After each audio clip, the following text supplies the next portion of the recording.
Hi guys! I'm here, I'm ready. Should be all good here.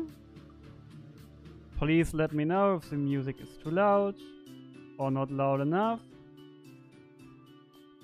while I will start organizing everything here. Okay, stream is up, that's really good.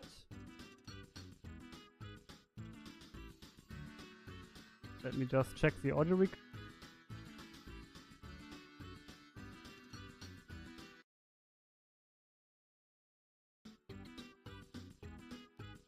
Sounds good to me. So welcome to the live stream of Obelisk 55. We are streaming the complete top 4 of that tournament. Okay.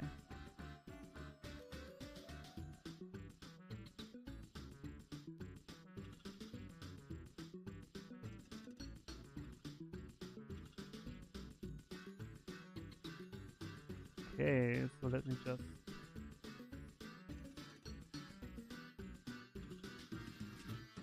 just share the stream real quick to everyone. I didn't announce it because I honestly just forgot. So yeah, kind of surprising for some of you guys. Okay, so I will share the stream real quick in our German WhatsApp community. There it is.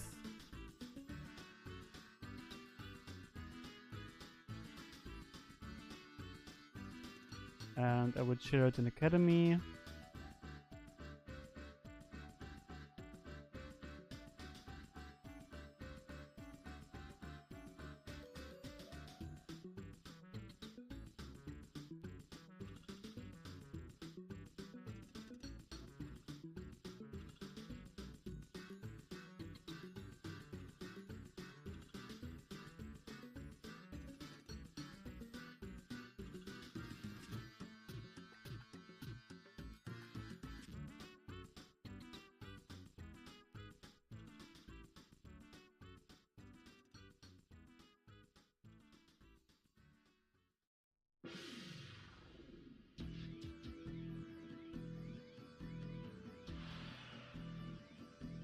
I'm just doing some things right now. I'm just sharing the stream and stuff. I will be there for you in a second.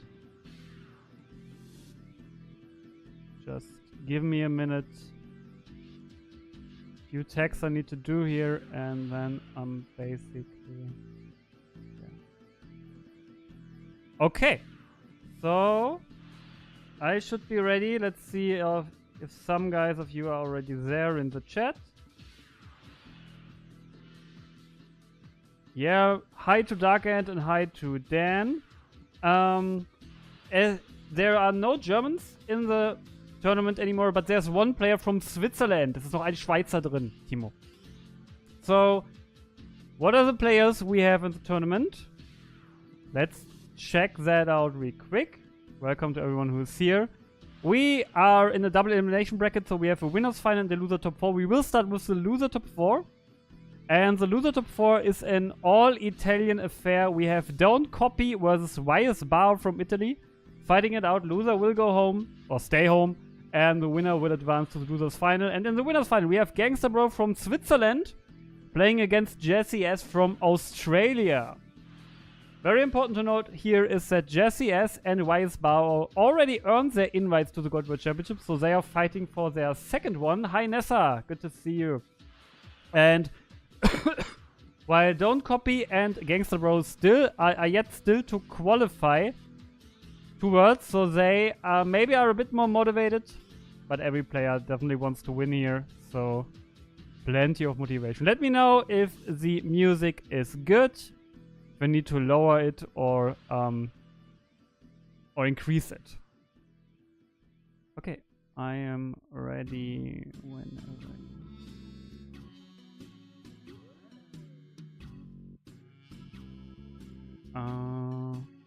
Wow, it's the other one, yes. Thank you, Nessa, for the congratulations. It was a big sack, I have to be honest. Hi, Jesse. Good to see you in chat here. We will see you playing in a minute. I think it's very interesting that you guys, that Jesse and YS Bao had to play War League this week, and they just played. It's very interesting because they could meet again in a few minutes. Jesse beat Bao, so Jesse is definitely on fire right now. Okay, I hear that Bao and Don't Copy are ready. So we will start very, very soon with match 1 of our Obelisk bracket. Yeah, my opponent got quite unlucky. I opened full Trinity, but it feels good to sack sometimes, I have to admit it. You kind of feel bad, but you also feel good. Especially like in War League, when your whole team depends on it, you definitely feel good if you sack. Especially because this was a very important match for us. It puts us at 2-2 in our current war. So, yeah. No, tomorrow will be the decision. But we are not talking about War League, we are talking about Academy. Okay, Don't Copy and Bao will be there in a minute. What's up, Nate Dog? Our latest qualifier to Gold Worlds. Congratulations again. Who's in the bracket? We have Gangster Bro versus Jesse S in the winners final and Don't Copy versus YS Bao in the losers final. So we have 2 Italians in the losers bracket. And we have a player from Switzerland and a player from Australia in the winners bracket.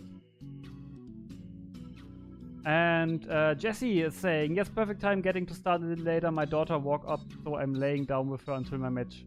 Yo, that's pretty cool, Jesse.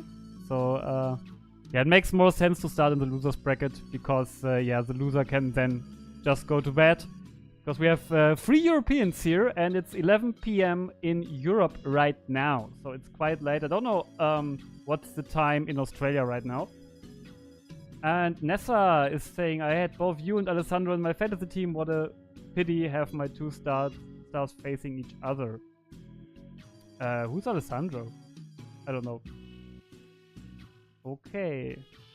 Yeah, Nessa's complaining to Nate Dog that he beat Confuser Ray. That is definitely... Confuser Ray plays such a good season, but I think he just secured his invite as well, because Confuser Ray is now sitting at the top of the Patreon rank with 3 tops. So I think he should be getting his invite there. But let's see. Jesse's saying it's 7 AM in Australia. It's kind of difficult to schedule with Australia and Europe, but very glad that we found a time where all 4 players can play. This is not an easy task. I never was able to reach that in my Obelisk. Yeah, I'm pretty sure Computer Eye will get in on points. He played such a good season. He topped 3 Patreons. He got 2nd at the Gold Grand Prix Effen. And he also got top 8 at an FLC, I believe. So Computer Eye is just completely on fire. Also, he maybe had the most remarkable run in that Patreon, because he lost round 1 and was able to win, I believe, 11 or 12 matches in a row. Yeah. So yeah, he should be locked for sure. Natok only with 2 Patreons. Yeah, Chaos Return is pretty strong right now. Natok just secured the 3rd invite for Chaos Return. No, Chaos Return has the same amount of invites than Chaos Control, for example. Which is definitely a statement. So now Grumple has to get his invite with Return. Let's see if he will elect to play it. So music is fine, guys. Please let me know if music is good or not. Still no feedback, and I think no feedback is good feedback in that case. So if you are not saying anything, I will keep it as it is. So it will be a long evening or maybe afternoon for you American guys. And we go in here. We have YS Bao versus Don't Copy. Both are very, very good players. YS Bao already has an invite to the Gold Worlds this year. He won the GCI in Milan in January. And Don't Copy, of course, one of the best players in the format. He got top 8 at Worlds last year. But, yeah, does not have an invite just yet. And he starts us off with Graceful Charity. What a way to start! And double NA! That's a good way to start your mission to secure your Worlds invite. If that's a sign for what's to come, then oh boy, Don't Copy has a lot in store. Yeah. Graceful Charity just stating draw 3 cards seems fair. But Bao, right? Back with that Pot of Greed. Trinities are flying right now. And Don't Copy is obviously not on Warrior, like we saw. Yeah, I think Bao and Copy should be on Turbo. Gangster Bro is definitely on Turbo. I've never seen him play anything else. And Jesse should be on Warrior. Yeah, that was a start, Ace. That was a start indeed.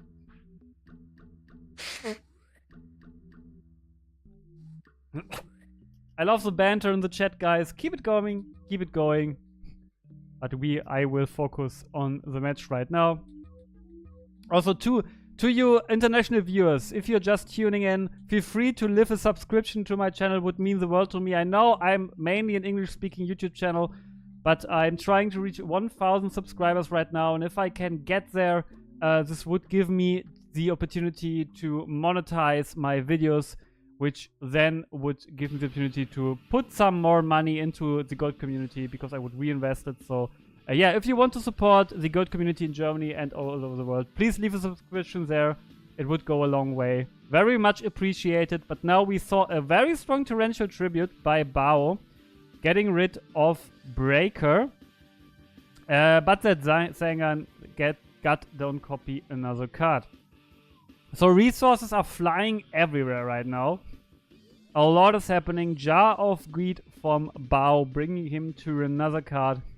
So it's 6 to 6 cards in hand right now. Don't Copy, even though he started us off with that Graceful Charity discarding double Night Assailant, he still is not in that much of a card advantage position. So it's interesting to see Bao with that main deck Kaiku. You don't see that often nowadays. Also, I know that Kaiku is a fan of Phoenix Wing Wind Blast, so we will probably see that.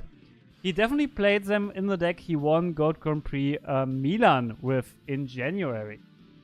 So I think we can expect him to have these here as well. Don't Copy now draws to 7 cards in hand, and he had a set Snatch Steal. Probably set it to avoid discarding for hand size limit. Gets in some damage, but does not get a banish, while Bao was able to banish 2 darks. Definitely getting some more value, but Don't Copy now has a trap dust shoot. Very, very quickly picking the Breaker out of Bao's hand. I have to say that that pace is really, really fast. Really great to commentate. I think we will have some slower matches, yeah, when we are in Winners Bracket or Grand Final, when it counts a bit more. But yeah, Bao and Don't Copy are just smashing cards everywhere. And now we see Graceful Charity by Bao. And Bao also has Solemn Judgment in hand. Also a card you don't see in many main decks.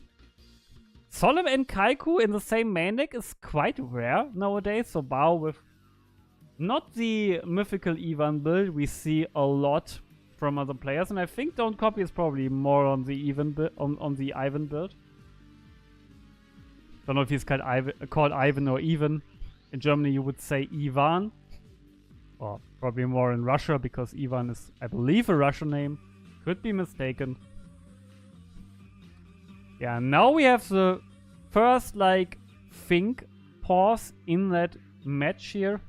Bao thinking about the Grace discards and is announcing that he needs a second. Both players are obviously communicating in Italian as they are both from Italy. These are the 2 Italian competitors in that bracket. Very, very strong bracket, I have to say.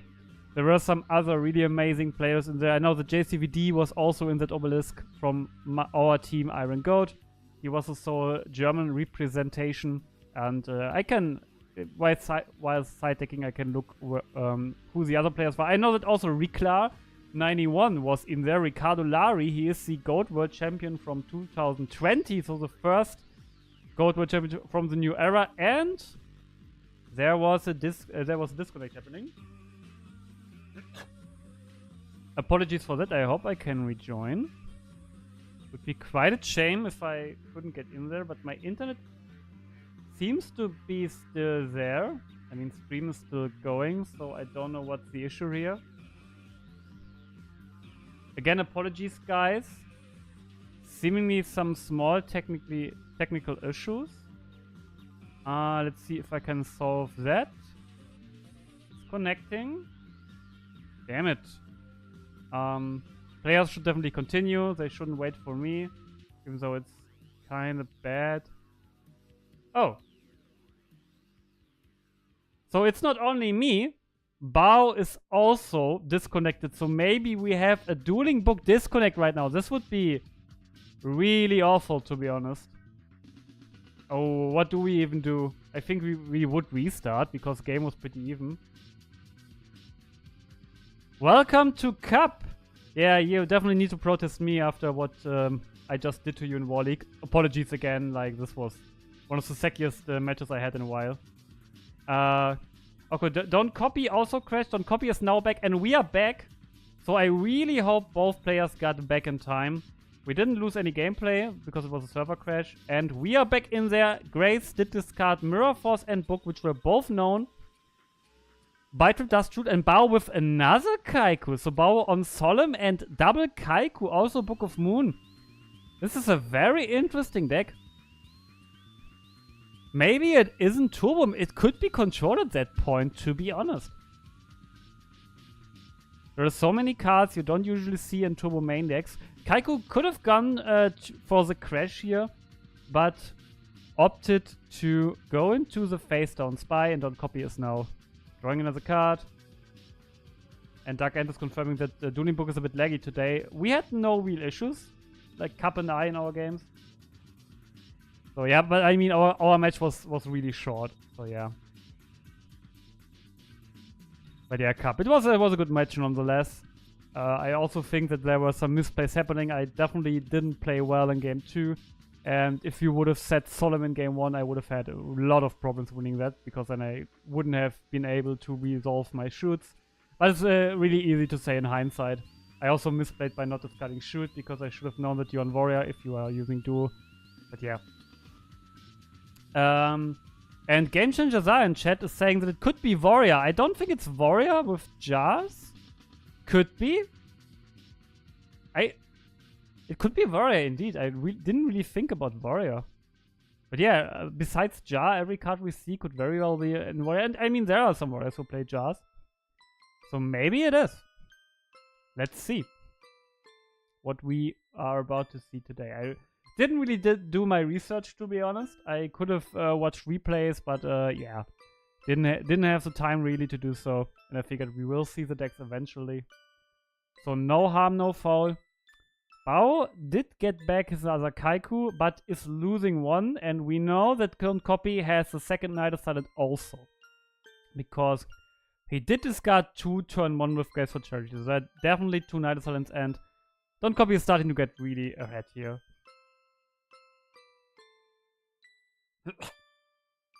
Yeah, I see your point, Cup. If you set Solemn, yeah, it's, as I said, it's really easy to say in hindsight. And obviously in hindsight, if you set Solemn, you probably win game 1, because I have double shoot then, which are basically dead for the rest of the game. And yeah, I also got lucky that you drew the second monster, and then yeah, you were pretty much naked. Yeah, it's I mean, I also misplayed in game 2. I have to admit that. I was 100% certain that you had Solemn face down in game 2, so I ringed the Blade Knight in hope that you would Solemn that ring, but yeah, your BLS was really obvious, so I got punished for that. Could have won that as well. It's always easy to say in hindsight, and game 3 was just nothing you could do. It was like, I just had an auto win hand, which happens, which did happen, and I would say I'm sorry, but yeah, I'm just glad that we could tie the game for our team, so yeah, that's it. Tsukuyomi is a strong card here. It's a really strong card here. Because, yeah, and also, you were right, Game Changers are. Props to you, it is Warrior. Bao is indeed on Warrior. I didn't see that coming. So, Bao is going for what I call the SS95. Going for 2 invites with 2 different decks, one online and one offline. There are only 2 players right now who have multiple invites who got these multiple invites with 2 different decks. We have a lot more players on multiple invites, but most of them did play the same deck. Yeah, topping the Swift Gaia was definitely like just laughing in your face. I mean, I was pretty much set up at that point anyway. I had Solemn Ring, Snatch, and Time Seal, so I wasn't worried. But yeah, topping that Gaia was obviously just the auto win. It's definitely a really mean deck if it gets going. I mean, the Gumo deck, like, it can't really lose if it's ahead against Warrior. Oh, that's really strong play by Bao. Exiled Force with Call of the Haunted. Gets some really nice damage in there. And Don't Copy has a lot of resources in hand, but needs to out that board. It needs to out it now. Really impressive showing by Bao after that opening. But there is Tribe Infecting Virus from Don't Copy. And now Bao basically with no resources left. And is it BLS for game? It is BLS for game, and Don't Copy takes game 1 here. Not much to be done by Bao. He really did put up a well fight. He fought as hard as he could, but in the end, it wasn't enough. And Don't Copy leads 1-0 in that Chaos Turbo against Warrior matchup. So we have 2 Turbos and 2 Warriors in this bracket. Definitely interesting. Hi, Akko. Good to see you in chat. You got wrecked by Comment Knight. I think Warlick is just not your playing ground, Akko. Like, I remember last season was also not your best, even though your team did amazing. I think you're just not meant to be a good Warlick player. I mean, you're a good player, but Warlick, if you get sacked. I love Comment Knight, by the way. It was my favorite cut on the playground when I played, like, Toolbox Warriors back then. I need to make it work. There are some ways to make Comment Knight work, for sure. Yeah, but don't worry, Akko, your time will come, for sure. I mean, being down in Warlick isn't often like a testament of skill. I mean, look at Killer. Killer is 0-2 in Warlick right now, which is crazy because he's playing so well on Format Library Ladder, but sometimes it's just hard. I'm just glad that I'm not 0-2 as well. So I just tied the score. And yeah, we will have the decider between Iron Goats and Battle Oxen tomorrow. Kareem versus Joker it is. Bao opening us up with a Pot of Greed. He also opened Pot in game 1. So double pot opening, always nice. Can he capitalize on that is the question here. Yeah, I mean, there are sometimes just tournaments which are not good for players. Like, look at my score in Gold Grand Prix Munich. It's like, for me, Gold Grand Prix Munich is completely cursed. Maybe for you, Warlick is completely cursed. I don't know. We will see. Maybe Gold Grand Prix are cursed in general for me. I have to see how I run in Dortmund.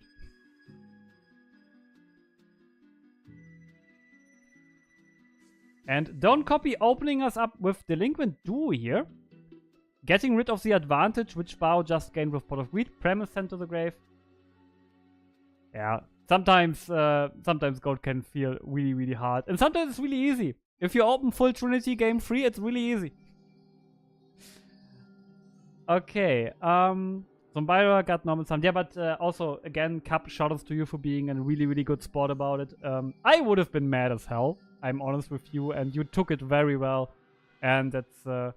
yeah, that's really... This can't be understated. That being a good winner is one thing, but being a good loser is another thing. And I'm not a good loser.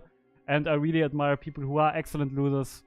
Which sounds like I would make fun of people. But yeah, being really good losers is also a skill I would like to have. So, props to Cup again. Don't Copy finds a Thunder Ring.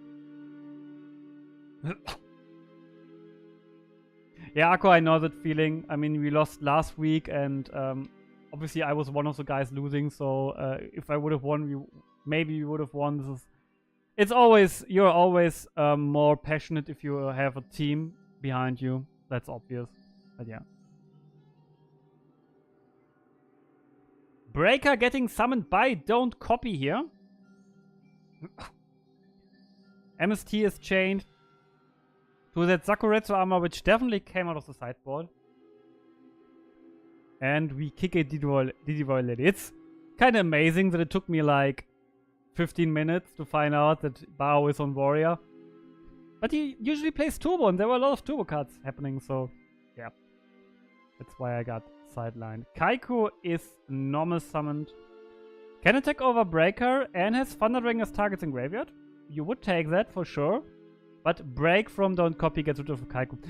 That being said, obviously all players know what the other players are playing because replays are public knowledge in Obelisk. And we are in the top 4 of that Obelisk, which is top 8 double elimination. So every player did play quite a few games already. So all players pretty much know a lot about the decks of the other players. Bao is an amazing player, Akko. Bao is one of these players who can do both, who is like really, really strong in real life and online. And that's a really interesting point because I talked about Dan, not Dan L, yesterday. He also is in chat, who is a really good offline player, who is not as good online as offline. And Grumple is a really excellent online player who has yet to be a good offline player. So being good at both disciplines is definitely really, really good, strong. Hey Killer, Don't Copy is on Chaos Turbo. Bao is on Warrior here. And Bao finds a BLS in main phase 2. Interesting to slam BLS here, so he probably has a Solemn to back it up because Don't Copy still has Snatch left in deck. And we only see a back row card. Yeah, we will see the Warrior Turbo matchup quite a few more times today, I believe, because we have 2 Warriors and 2 Turbos remaining in the field. And the winners final, which is coming right after this match, is also Warrior against Turbo. So we will see it at least one more time and potentially a lot more. Luster Soldier attacks here for clean 3k damage. This is looking really good for Bao, but Heavy Storm can get rid of that Solemn. If Don't Copy finds a Snatch here, he can take control of BLS and maybe pull the game back into his corner.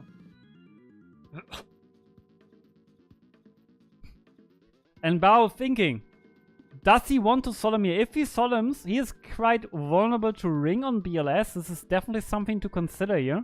He would drop down to 2,400 life points. But, and he elects to not Solemn Judgment here, respecting the Ring from Don't Copy, which might be an excellent call because Don't Copy not with a follow-up, only with a set card. BLS attacking here, and it is indeed Ring! Why is Bao with an excellent read here? I think many players would have elected to Solemn Judgment the Heavy Storm there, and they would have lost to the Ring of Don't Copy. So we have to give big props for to Bao, and we are only in the first match of this top 4, and we already are seeing excellent gameplay, and I'm really looking forward to see what we will see in the final. Bao could have gone for a game shot, but he was a bit too afraid of a potential Mirror Force, Torrential Mirror Force punish. I think he should have gone for it. And Don't Copy finds Swords of Revealing Light. So he can potentially stall for a bit now. If Bao doesn't find a special removal, Don't Copy might find enough time to pull this back. And Akko is saying that Jesse is probably on his convertible warrior list. I didn't study the replay, so I don't know. But maybe he was. This would be indeed hard. I mean, he is sitting in winner's final for a reason. Pot of Greed from Don't Copy puts him back. I also have to say I'm a bit biased here in this tournament because, yeah, I know Gangster Row very well. He's from Switzerland. I played with him in a team before. I met him in real life, so I would love to for him to win, but we will see which player will get the W, and the player who gets it will deserve it. Nobleman gets rid of Night Assailant.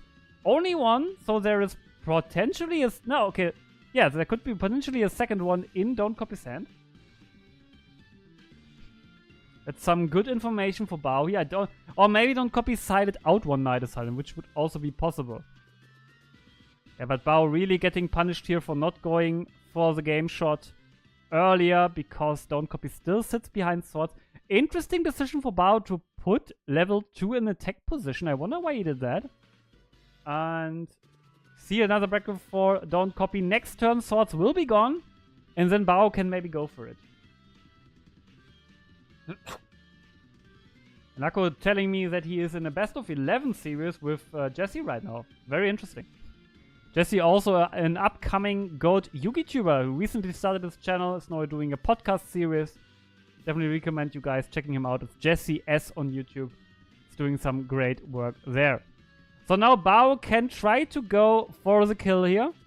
And he does indeed. He still repacks the Mirror Force. And yeah, Don't Copy is just fishing for information here because he can't deal with the attacks. And even though he did find swords, he wasn't able to find anything to win this game. And again, props to YS Bao. I think many players, myself including, might have lost there because they would have used Solemn Judgment on Heavy Storm and then lost to that Ring of Don't Copy. He definitely earned this game. Game 3 is definitely harder for Warrior going second, knowing that Turbo now has a side deck against it and also is does have the advantage of going first. Very swift game here. 20 minutes in, we are in game 3. This is what we love to see. Will still be a very long evening, so I like to see that we have some swift games here for sure. Don't Copy with the T set, 1 monster and a back row. YS Bao it's his turn and he is sitting there with 6 cards in hand. Obviously no Trinity activation by Don't Copy. This is what you love to see if you're Bao. Because if Turbo is going first against you and hitting you with like 1 or 2 Trinity pieces, it's a really uphill battle from then with Warrior. But if we are on an equal playing ground, then Warrior has a really good shot. And again, let me remind you guys, Don't Copy has yet to qualify for this year's Worlds. Bao has his invite already, Don't Copy hasn't. So Don't Copy desperately trying to win this to get to Worlds. It would be, I mean, it's still a lot of season left, a lot of time left for Don't Copy to qualify, but it would be a real surprise to not see him qualify this season. He got top 8 last year, and I think he earned 5 invites last season. So, yeah, it's not easy to go to Worlds. There are some really strong players who are still yet to get their invites this year. For example, like Geisty, not with an invite just yet. Trishula, the other top 4 competitor of last year's Worlds, also not with an invite just yet. And we see the widespread technology by Don't Copy. I really like widespread. And I think that's pretty much the confirmation Don't Copy is on the Ivan list, because Ivan did side deck into triple Zakuretsu armor plus 1 widespread. So it's pretty safe to assume that we see something similar by Don't Copy. Dust Tornado from Bao is pretty strong here, so if we have a level 2, we could get rid of that monster, but this might very well be a Sangan. It's not a flip probably, because Don't Copy would have certainly flipped up a Spy. I would think so. But no offensive play by Bao, only a monster and 2 back row. And we are on equal footing in terms of card advantage. It's very even here. So it will be the question, who can use the resources they have better than their opponent.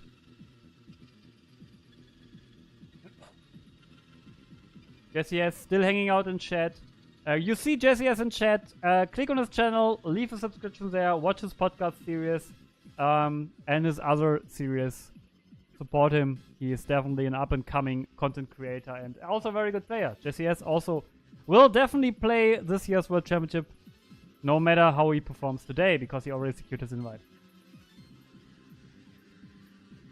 Jesse, by the way, secured his invite, winning the 3 vs 3 team Gold from our championship. And we see Morphing Jar by YS Bao being flipped up, getting rid of Tribe and Serpent and Swords of Reading Light. Morphing Jar is becoming quite a staple in Warrior sideboards, and here we see exactly why that is such a strong card. Pot of Greed is following suit, and Bao is now looking amazing. Of course, Don't Copy has a lot of resources as well, but Bao now with a huge advantage. And if he can measure up some offensive plays here, this can go very well for him. You're welcome, Jesse. I want to shout out everyone who does content, because every content creator is good for the game, and everyone should get huge so that the game can be more popular. So yeah, the more channels we have, the bigger the channels are, the better for the format. So that's why I like to shout out everyone. Also shout outs to Cup. If you see him in chat, also leave a follow there, but I'm pretty sure all of you already have subscribed to Cup. Level 2 gets summoned by YS Bao and attacks into the first one, which is interesting because this could have been a Sangan. And Don't Copy definitely wants to defend that monster. And this might be solemn time for Bao, but no, it's not. There's also no call for Bao, which could have been a big follow-up here. And we have the full 5 back row. And there has to be a shoot now for sure. Don't Copy adds his Sinister Serpent. Do we see Trap Dust Shoot being activated by Bao? No shoot would be madness, to be honest. We don't see a Trap Dust Shoot. This is kind of crazy. And Don't Copy gets to load his graveyard with a light. He still has to find the dark. But with Thunder Dragons in hand, there's quite an easy way for him to get dark into the graveyard. Just tribute the dark with Thunder Dragon, and then you have it. Graceful Charity for Don't Copy with Thunder Dragon and Serpent in hand. So that Morphing Jar did more harm than good for Bao because it loaded Don't Copy's hand. Also, Don't Copy didn't really lose important resources.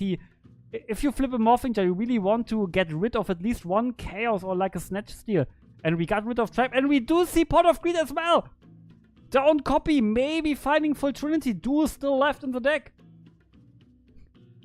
What a commanding turn here by Don't Copy, and we have resource overload. And if there's one thing you definitely don't want to see, then it's a turbo player with a lot of resources. Also like a turbo player as skilled as Don't Copy is. He's one of the very best of the game, which he proved numerous times, obviously. 4 back rows, 3 face down monsters, and it's Bao's turn. Yeah, this is quite a wall he has to go through here.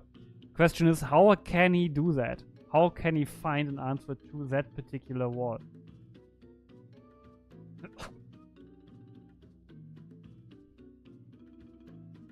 And now, this game was really fast paced, but with that many resources, it's very understandable that we have some pause to think here for Bao. Don't Copy still played a pretty fast turn. And Bao, I mean, Bao has to have a lot of Noblemans, for sure. Jar of Greed is getting flipped, giving Bao another card. Still 2 Noblemans left in deck, but the question is, if you have Nobleman, what do you want to Nobleman? Probably the newly set monster. This could very well be a Magician. But then Mind Control would be a hard punish for it, with Bao having Greed in the graveyard, Pot of Greed that is. So maybe Don't Copy doesn't want to set Magician here, because it's very likely that there's a Nobleman or Mind Control in Bao's hand, so we want to bait that here first. Bait that very card out. A lot of options here. And Bao again announcing a quick think, which is completely understandable, or looking at the card distribution right now. Dueling High in chat, who is saying, let's go Jesse. Shout out to Dueling High. Yes, Jesse is sitting in the winner's bracket. He is playing Gangster Bro after this match is finished. Shout out to Master Reactor or Dueling High in the chat. He also does some content, so also feel free to leave a subscription to leave a subscription for him. Dueling High is arguably the best player this season, earning 4 invites to the GOAT Format World Championship already. One of which he did together with Jesse in the GOAT 3 vs 3 Championship, where they secured their invite together with Jace as the Team Masters of Oz. They are also a force in War League. And Bao is now going in there. No respect towards Torrential or Mirror Force. We do see Prem trying to target level 2. I mean, there has to be like at least 1 Solemn Face Storm for Bao. 1 Solemn is basically confirmed because he wouldn't set 5 back row into Potential Storm. Obviously. Maybe even more. So level 2 probably is now attacking the new monster because this could be a Magician. And it is. Level 2 is going in there and Don't Copy is left to think what he wants to do here. Raigeki Break is a way to deal with that Prem. And it's targeting level 2. Yeah, if you target Prem or level 2. Yeah, level 2 is the better target, obviously, because if you target Prem, Bao could have chained Book. And he doesn't want to here. And he does lose his level 2. So, did you already know attacks the first set monster? This is not a Zangan. It's a Cypher Soldier. Okay. Don't Copy sitting on that Cypher Soldier for a while now. And it finally pays dividends by dealing a lot of damage to Bao, who's now thinking if he wants to banish. And this is, yeah, even more confirmation that Don't Copy is probably just on the Ivan list, because Ivan also side decks into Cypher Soldier. We also did see Don't Copy play the Ivan list before in the Patron qualifier, where Ivan did get his invite. Don't Copy got top 4 with the very same list. So this is big indication And we do see Smashing Ground in main phase 2 by Bao. I love Smashing Ground in Warrior. I think it's really underused. But it gets countered here by Book of Moon from Don't Copy. He is able to keep his Cypher Soldier safe and sound where it is. And yeah, if Bao wants to attack into it again, he would lose another 2,300 life points. You definitely don't want to do that. Don't Copy is sitting pretty on his defense here and can wait until the big push may come. And it's still everything in deck for Don't Copy. Storm is left. BLS is left. All the other 2 Chaos Monsters also still left there. So still a lot to do for Don't Copy, potentially. That's for sure.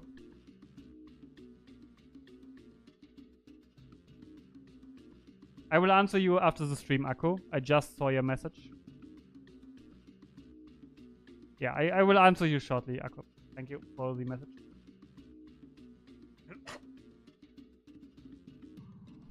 Don't Copy sets a 4th monster to his back row. And I think we are in for a long game and also for a long tournament, which is exciting and kind of exhausting for me, for you as watchers, but imagine what the players are feeling. Gangster Bro and Jesse are definitely, yeah, eager to play here. They have to wait. Also, Akko, sorry for not answering you earlier today, but I can't give you any more infos anyway. I'm just not allowed to, so couldn't give you any more infos even if I wanted to. Kaiko is a good way to flip up that Cypher Soldier without taking damage to maybe enable a second Smashing Ground here for Bao. This could very well be the case. Let's see. And Bao is really having a hard time getting through that here. Still not found a Nobleman. He is through almost half his deck and can't find a Nobleman if his life depends. And he attacks the newly cut, and it's Magician! Magician gets to resolve. This is kind of surprising, and Don't Copy gets back Grace with Serpent in hand. This is really good for him. Yeah, flipping that Magician phase up is really good for Don't Copy. And it starts to get immeasurable for Bao. Warrior Lady attacks into Night Assailant, which get rid of Kaiko, so no Chaos can hit the board if it wants to. You can also take attack with Morphing Jar now. You could flip up the Cypher Soldier for 1,100 life points, or you go into the other face monster, but the other face monster could very well be a spy. Book of Moon! Book of Moon is happening by Bao! He can reflip Morphing Jar, and if Don't Copy has a good hand, this could be disaster for Don't Copy for sure. Ring is happening, and I think you have to solemn that if you are Bao. No solemn from Bao. That ring probably saved Don't Copy's neck here. That Morphing Jar flip, if it would have hit a lot of chaos, it could have lead Bao to maybe a deck out win even. So getting rid of that Morphing Jar for +1 also. Don't Copy just traded 1 card for 2. Pretty much best case here for Don't Copy. He lost his ring, which is good for Bao because he doesn't have to worry about that anymore. But still, this player would have been incredibly huge. Can Bao now find Nobleman? He's still... And if he loses there, then the lack of drawing Noblemen is definitely like the main reason why he can't win here. It's looking like this.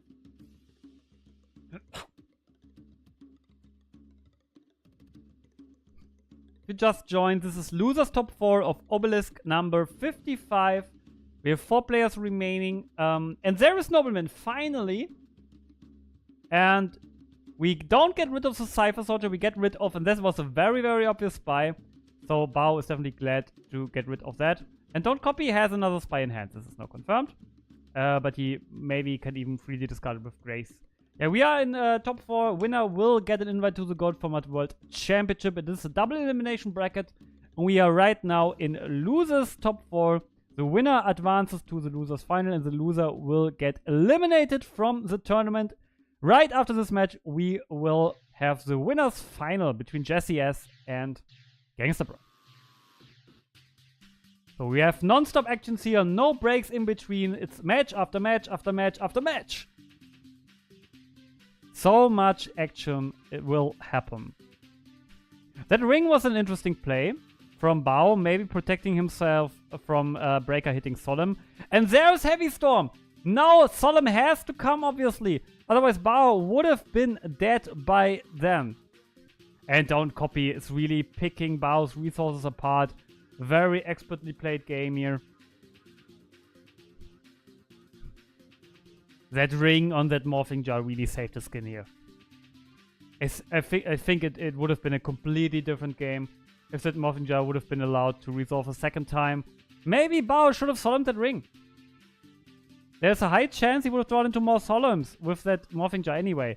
And now we do see, after such a long time, Chaos number 1 hits the board for Don't Copy. He still has plenty Light Dark left in grave, obviously. Chaos Rock hitting the board, using his priority, banishing the Warrior Lady. And now Don't Copy could try to flip up his Cypher Soldier and get in some damage. And he goes for the game shot even. Summons Tsukuyomi, flips down Chaos Rock. Mirror Force Torrential still both in the deck left for Bao, but Torrential wasn't activated here. Is Don't Copy going for the game shot here? He could flip up Cypher and go for it, or he just attacks with Tsukuyomi and doesn't. He elects to play it safe. He only attacks with Tsukuyomi here. Bao is taking the damage. Ring is out for both players, so we won't see a ring game shot or even a ring draw. This game most likely will be, this match will be decided in this game for sure. Don't think there's a high chance for a draw happening. Bao now on, yeah, not a lot of resources. Don't Copy still with 1 Chaos Sorcerer, BLS and Snatch left the deck. Also still 1 Chaos Sorcerer on board, so Bao still has to deal with all of the Chaos monsters. Still has to deal with that Cypher Soldier. It's a hard time for Bao indeed. This is not looking good for him here. Big question is how much can he do now? And he's thinking. Bao also still has BLS left. But he has no no light engrave. Which is kind of amazing that he went through half his deck without finding a light. I mean, there's the Devour Lady, but it's chilling in the banished pile right now. Where it's no much use. And we do see Rhoda getting Exiled Force. Like Exiled Force will get rid of that Chaos Sork on non-copy side of the field. Which is certainly good for Bao.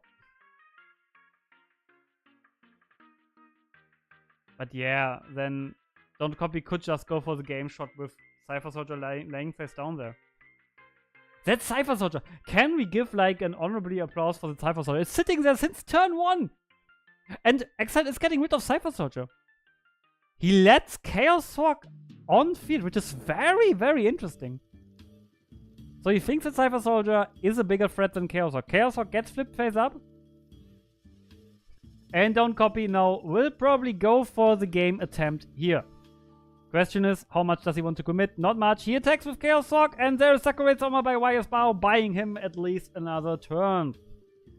But Don't Copy really piling up the advantage, summoning Zombira in main phase 2 to protect him from shenanigans potentially happening for YS Bao.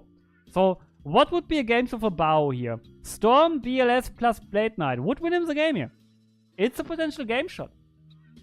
But he does not have this this combination of cards. No, Bao at least has a light. No, he still has no Lightning Wave. Never mind. Tsukuyomi flips Zombira face down. Still not game on board, but we get close to it. Tsukuyomi attacks Bao, drops down to 100 life points. Zombira gets flipped to main phase 2. And Bao's hopes to claim his second invite now hangs by a thread. Only 100 life points left for Bao. Don't Copy has to close this out before he decks out, but he still has plenty of times. Good evening to you as well, Marie. Good to see you join in. We are only at the beginning of a very exciting tournament. Much action still left. And Tsukuyomi Goes in for the game shot. Mirror Force by Bao buys him yet another turn, but he has to waste like all his resources. This is definitely not the spot you want to be in. Snatch Steal, no, tries to take Zombira. That's a desperation play if I've ever seen one. Don't copy. Gains life points here. So Bao's win option certainly is deck out now, but Don't Copy still has everything left. Like only one Chaos is gone. He still has Chaos Sork, he has BLS, and he has Snatch Steal left. And Bao now drops down to 50 life points even. But Don't Copy has Tsukuyomi in hand. Can try to attack over Zombira. He doesn't even need to because he has BLS as follow-up.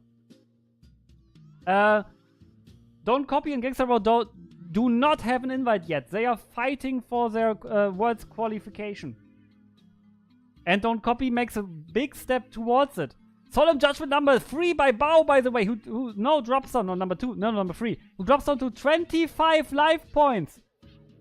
Interesting that Don't Copy didn't elect to summon Tsukuyomi. Tsukuyomi is still there. So Don't Copy could have got rid of Zombira with Tsukuyomi, but elected to not to. Hi, Spoony Rain in chat, good to see you. Yeah, it was a third Solemn. It was a third Solemn, second in that turn. And we see a set monster from Bao. His only win option is deck out now. But how do you achieve that? Don't Copy still has a Chaos Rock left. He still has Snatch left. And he still has Magician and Torrential. And that's game over. Is it? I mean, not guaranteed. Not guaranteed at that point. Don't Copy still has to have a normal summon. But I do think the writing's on the wall. And we do see the scoop. And GG's to YS Bao, who played an amazing tournament, who finishes in 4th place. But we will see him at Worlds. He did qualify earlier this year. And Don't Copy stream to get his Worlds invite still lives on. He moves on to Losers Final, where he will face the loser from Gangster Bro versus Jesse S. No. Ah, yes, Sukat banished. You're completely right. Sukat is fought by that Mirror Force. You're completely right. I missed that. Okay, so GG's to both players. We will move on to Winners Final now. So Jesse and Gangster Bro, get ready. If you are ready, we can immediately start. I am ready when you are. So I don't need a break. You didn't play. So let's go. Do we see the host already? Not yet. So let's just inform them that I am completely ready to go. We can start.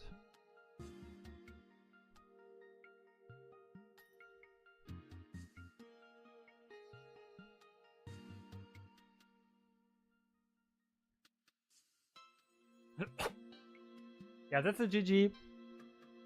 Spoony Ryan said it. Spoony Ryan. And yeah. Both players are ready. We jump into the Winners Final. We have another Warrior versus Chaos Turbo matchup coming. It's Jesse S from Australia versus Gangster Bro from Switzerland. So I know that a lot of people from the German community are watching, obviously, at my channel.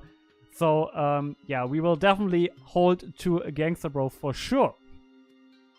Also very, very nice guy. Gangster Bro is one of the best players in the game who didn't qualify for last year's Worlds. Like, it was really shocking to not see him. He lost the Obelisk final last season against me. So he got second place Obelisk last season. I won against him to secure my ticket to Worlds. So kind of an Obelisk redemption incoming for Gangster Bro. And again, Jesse S already has his invite secured. Killian Murphy himself. Didn't know Killian Murphy played Goats. But the more you know. The more you know. And we seem to have a bit of lag. And Jesse S wins the RPS, which is quite important for him here. Especially in the Warrior against Turbo matchup. Jesse S, I heard some rumors he might be on his smokescreen build, with which he qualified for Worlds. And Elsie in chat is rooting for Gangster Bro, so we have one Gangster Bro fan. I know that we also have a few Jesse S fans here. Dueling High is in chat, he's definitely rooting for Jesse. And Duo getting rid of the Thunder Dragon, that's quite a good hit here. For Jesse S, getting rid of one Thunder Dragon, so now Gangster Bro has 2 dead Thunder Dragons potentially in his deck. Upstart also got discarded, and we only see a set monster from Jesse. That's not a Warrior, a usual Warrior play. Maybe Jesse is on something different here. Maybe I was wrong once again. Pot of Greed by Gangster Bro.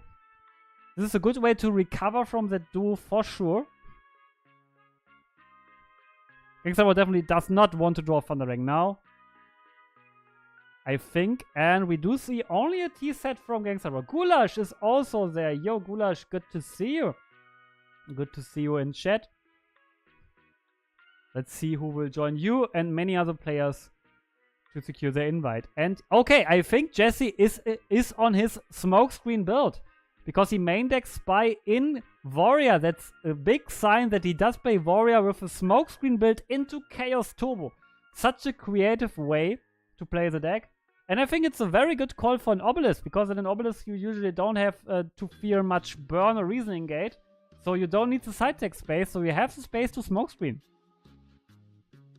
It's definitely a cool decision here. And quick reminder, this is the winner's final. Loser is not eliminated from the tournament just yet.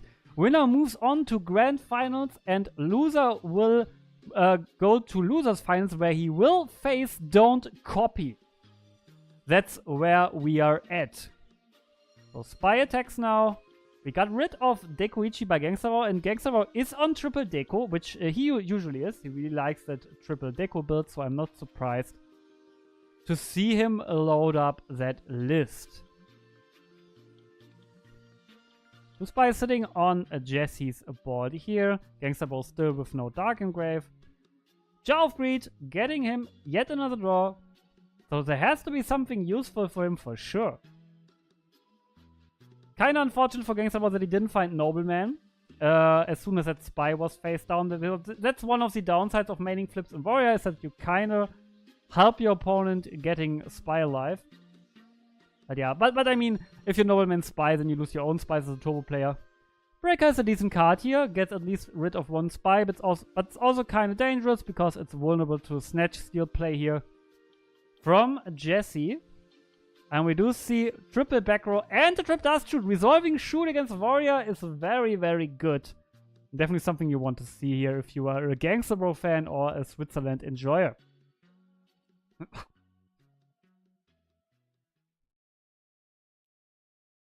If Gangster Bro wins today, he would be the second player from Switzerland to qualify for Worlds. Pike Freak already has his invite secured due to him being part of the War League winning team of Season 6 and having a good enough statistic to qualify through that rank system. BLS gets shuffled back, and we know that Jesse has Heavy, Double Rotor, Breaker, and BK left in hand. That's quite a strong hand. Jesse can now go... Yeah, you maybe want to Heavy Storm now. It's definitely an option. And we do take that option. How many chainables are there for Gangster Bro? 2 chainables for Gangster Bro, but Ring isn't the best chainable here for him. He can get rid of Spy. But now 6-figure with 4 monsters in hand. And now I think you can just normal summon Blade Knight, set Double Rotor, and attack. It's kind of risky because you kind of risk a Heavy Storm, but you can also then activate a Rotor main phase 2 if you want to play around Heavy Storm. You could also crash with Breakers. You can get Exiled Forth with a Rotor. And we do see a Rotor Search. We can also get Diddy Warrior Lady. I think Diddy Warrior Lady is a really good play here. Yes, I like the Diddy Warrior play a lot because you can get rid of that Dark without putting it into the graveyard, leaving Gangster Bro with no Darks engraved. So I think Warrior play was, the Lady play was really, really good here. Gangster Bro now does 2 free cards as well, has full information about 6-figures hand. Who is Jesse? We know Jesse has Blade Knight, Breaker, and Rotor in hand, which is quite a strong hand against Turbo if you ask me. Gangster Bro with no Light Engrave. It's no easy game shot here. He really has to find something, and he does find 2 back rows. He can safely set them because he knows Heavy Storm is gone, but... And he has a Trap Dust Shoot, so Jesse maybe should have set his Rotor to avoid getting hit by a second shoot. Breaker was gone. That's a hard punish for that. So maybe a slight misstep by Jace, which got punished here. Let's see how devastating it is. Gangster Bro now again with full information. But he doesn't tell us what he shuffled back nor what is left in Jace's hand. Jace with double dark engrave, but not with a light just yet. So probably Gangster or shuffled Breaker back, which would make a lot of sense. Shoutouts to Joker Games in the chat. Glad to see you join. German Yugi-tuber who recently started playing Gold as well. We are here at an online tournament in the top 4. Winner qualifies for the World Championship. And we have one player from Switzerland left, which is Gangster Bro, which you see on the top. 3 players are left in this tournament. We have Gangster Bro from Switzerland, Six Figure, who is Jesse from Australia. And in the losers final, we have Don't Copy from Italy waiting. So that's where we at. We have 2 Chaos Turbo, 1 Warrior list left in the building. And the Warrior list is smoke screening into Chaos Turbo, so some really interesting decks. Don Zalu got rid of Chaos Sock in Gangster Bro's hand, which looks worse than it is, I think, because Chaos Sock is finally the dark Gangster Bro maybe needs. And now he did also find Graceful Charity here. If he can find a BLS play here, this would be huge. This could be his way back. And I'm pretty sure that he shuffled back Breaker from Jace's hand. And he does find a Chaos Monster. He has to discard Magician and Upstart. You don't want to lose your Magician here, but you're very glad to find a Chaos. And we attack over Donzaluk. No need to banish it, because there's already plenty of Dark in Jace's graveyard. And Don is not the best target for Prem or Call. So, yeah, you take the battle damage here. It can definitely pay dividends later. So, Jace probably left on Blade Knight and 2 unknown cards. I do think Gangster Bro shuffled back the Breaker. Exiled Force is a card which can very handily deal with it. Chaos Sock, and now Gangster Bro is still left on top deck mode. And Warrior is hugely favored in these top deck situations. Especially with 2 Chaos Monsters already gone on Gangster Bro's side, and he is forced to just pass to Jace. He can now just normal summon his Blade Knight, which we know about, and can swing in to put Gangster Bro in a lethal range next turn. This would be huge. Kaiku is even better here.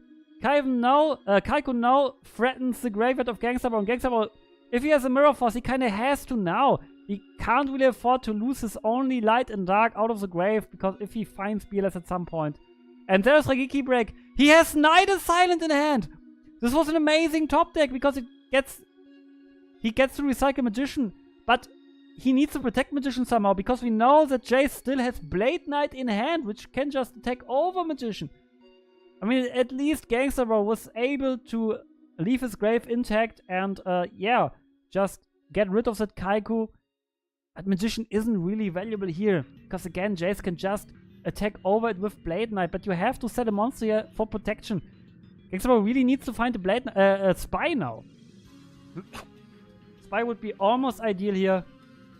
Jace has yet to find the Light Engrave. And we do see Rhoda! So he will get level 2 most likely here, just in case it is a Spy face down. Level 2 is summoned. But it's also quite risky, because if that's Magician, Jace is now dead to BLS. Do we see a back row? Yes, we do see a back row. BLS is a lethal push here. So if Jace's back row is not live, this is risky. And Gangster Bro did find a Spy, which he has to normal summon now, because level 2 threatens it. He takes over level 2. Jace still with that Blade Knight left in hand, and no protection from Gangster Bro. Jace definitely with a stronghold on this game here. Summoning Blade Knight is now able to attack over Gangster Bro's Spy. Gangster Bro drops down to 2,200 life points. Needs to find something here. Needs to find it now. BLS is still lethal. But there's still a back row potentially foiling that plan. Snatch also still left in Gangster Bro's deck. Tribe is still left. There are some answers left, which could help him here. But there are also some dead cards. And he has a T-set. So he has some defensive options available. If Jace now finds a Nobleman, this could be huge. A second Spy is what Gangster wants to have here, for sure. Blade Knight can't negate that Spy, obviously. Any other flip is free game. Serpent would be nice. Sangan would maybe help if Gangster Bro gets another turn. This is looking so good for Jesse. And also remember, Gangsta Bro still has 2 dead Thunder Dragons left in deck because his first Thunder Dragon got hit by Delinquent Duo. So out of these 18 cards, only 16 are live cards. Maybe even less because there are still Noblemans and Shoots because we are in game 1 and they are also pretty dead against Warrior. So Gangsta Bro not with much to draw here. I think that's Jesse's game to lose for sure. He is in a very, very commanding position. And he's doing his very, very best to keep that same commanding position here. Such exciting games. It's only the second match today and already so much is happening. So much excitement is happening. Pre-Major Boreal by Jace. He's going in. And I think you go for Exiled here. Yeah, you go for Exiled here. It's a bit safer. You can't really afford to get... I mean... Yeah, you could have also... It's a Night Silent. So Gangsta Bro was forced to set it to not die to the Blade Knight. Does he have a response to the Blade Knight? No, he has not. Gangsta Bro stopping to 200 life points. Jesse still with Ring left in deck also. Gangsta Bro has to find something and he has to find it now. And it's only a face down card. Can Jace find the game shot here? Or will Gangsta Bro see to live another turn? Blade Knight attacks. Is there something for Gangsta Bro there? Oh, he is thinking, I think there is not. There is not. And Jace goes up 1-0. And I will do a very, very quick toilet break. See you in a second.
Okay, I'm back right in time. I didn't miss anything, which is very, very nice.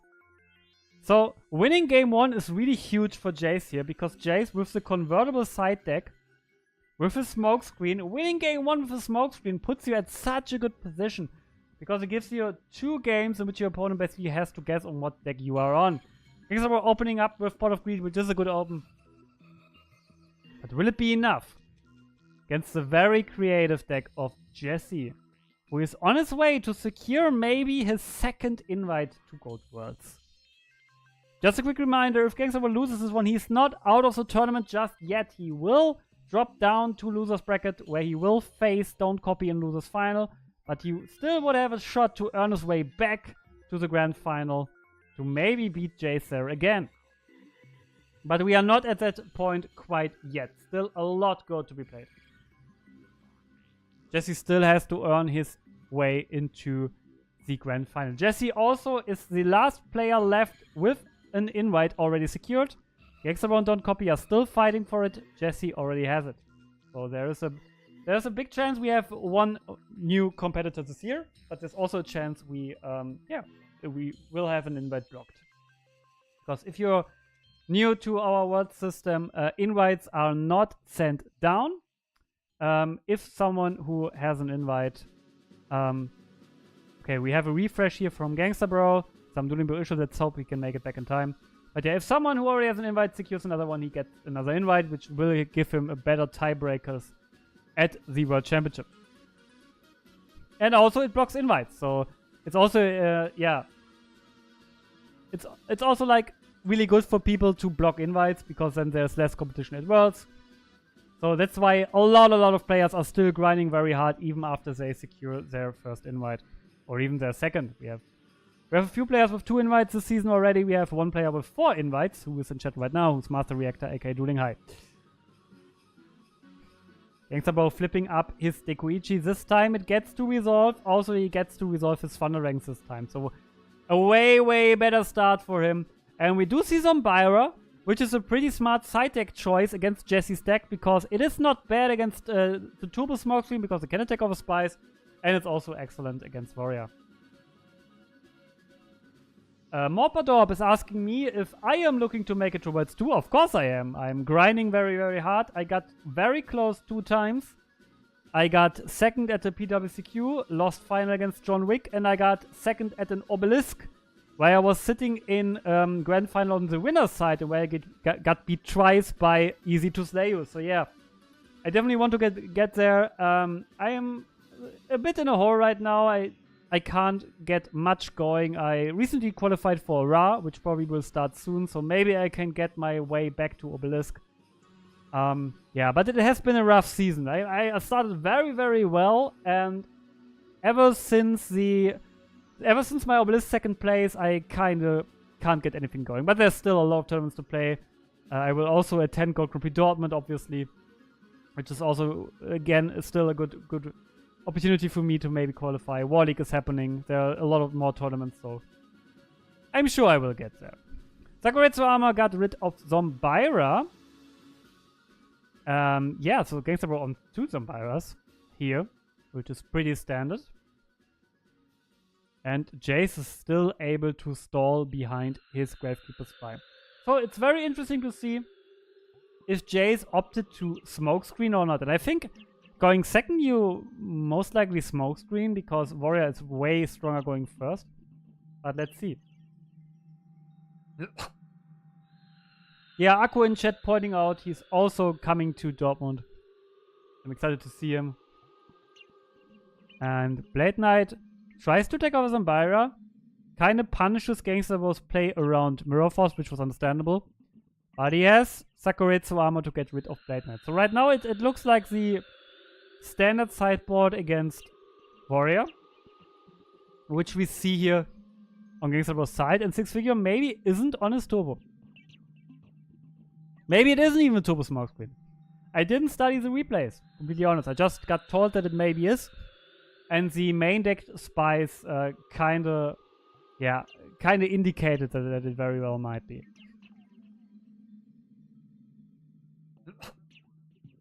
We have a few a few position swaps here, which makes totally sense. Gets a Deku to defense, gets a Zombira to offense.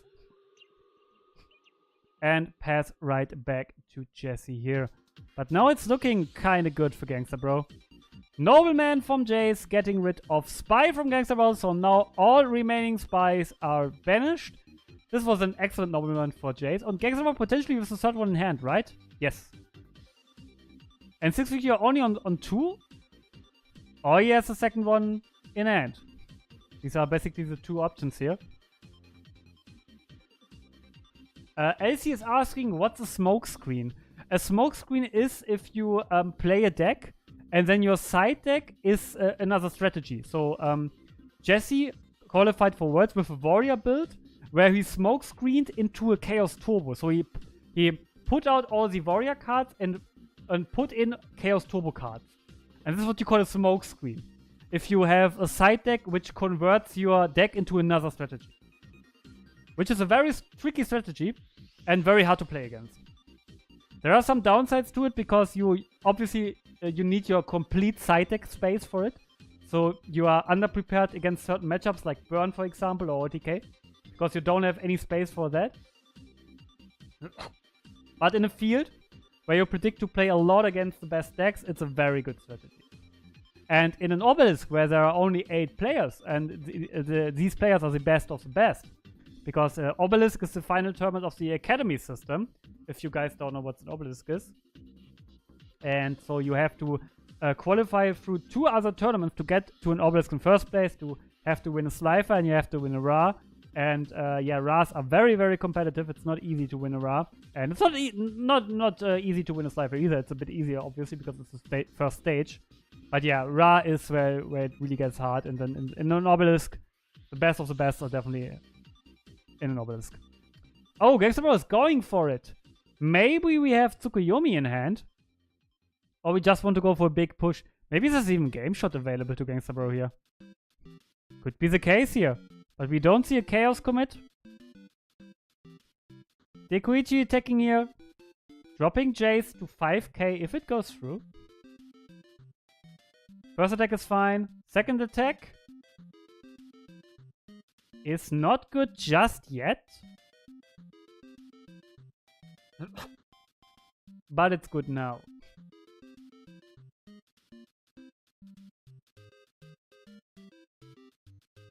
While we enjoy the retro Mario music here. Doodling in the background.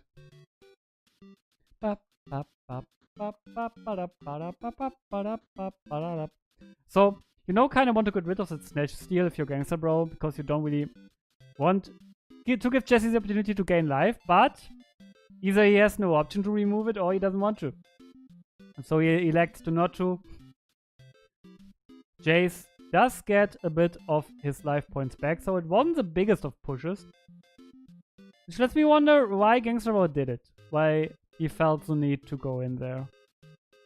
I mean, he has a resource advantage. There are some arguments to say you should push it, and there are some arguments to say don't push it. Just sit on it and wait until the game-winning shot comes. Which is generally the game plan if you are a Chaos Turbo player. But so many ways to play the game, and Gangsta Bro definitely one of the best to do it. Kaiku is the normal summon of choice by Jace. Tries to attack over Zambira.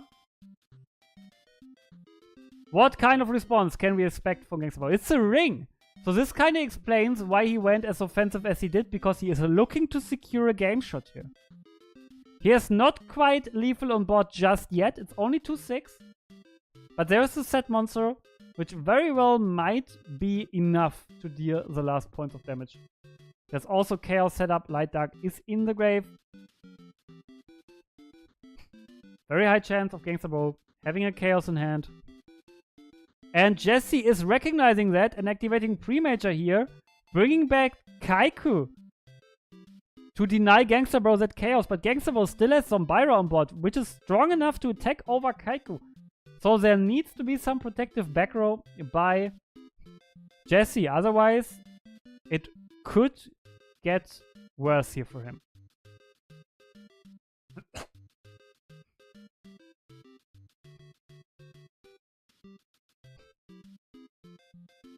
Gangsta Bro definitely looking for a way to tie us up here to 1-1.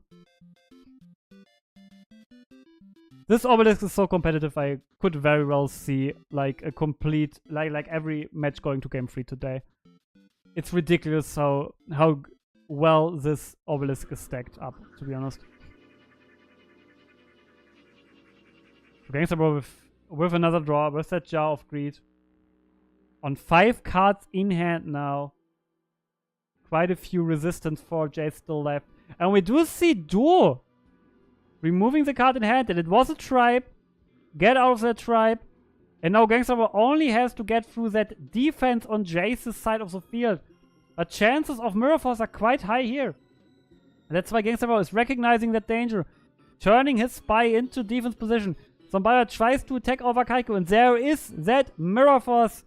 Smart play by Gangsta Bro, recognizing the danger of Mirror Force, and Jace obviously is forced to use it here, because otherwise a Chaos would have got slammed down in main phase 2 for sure.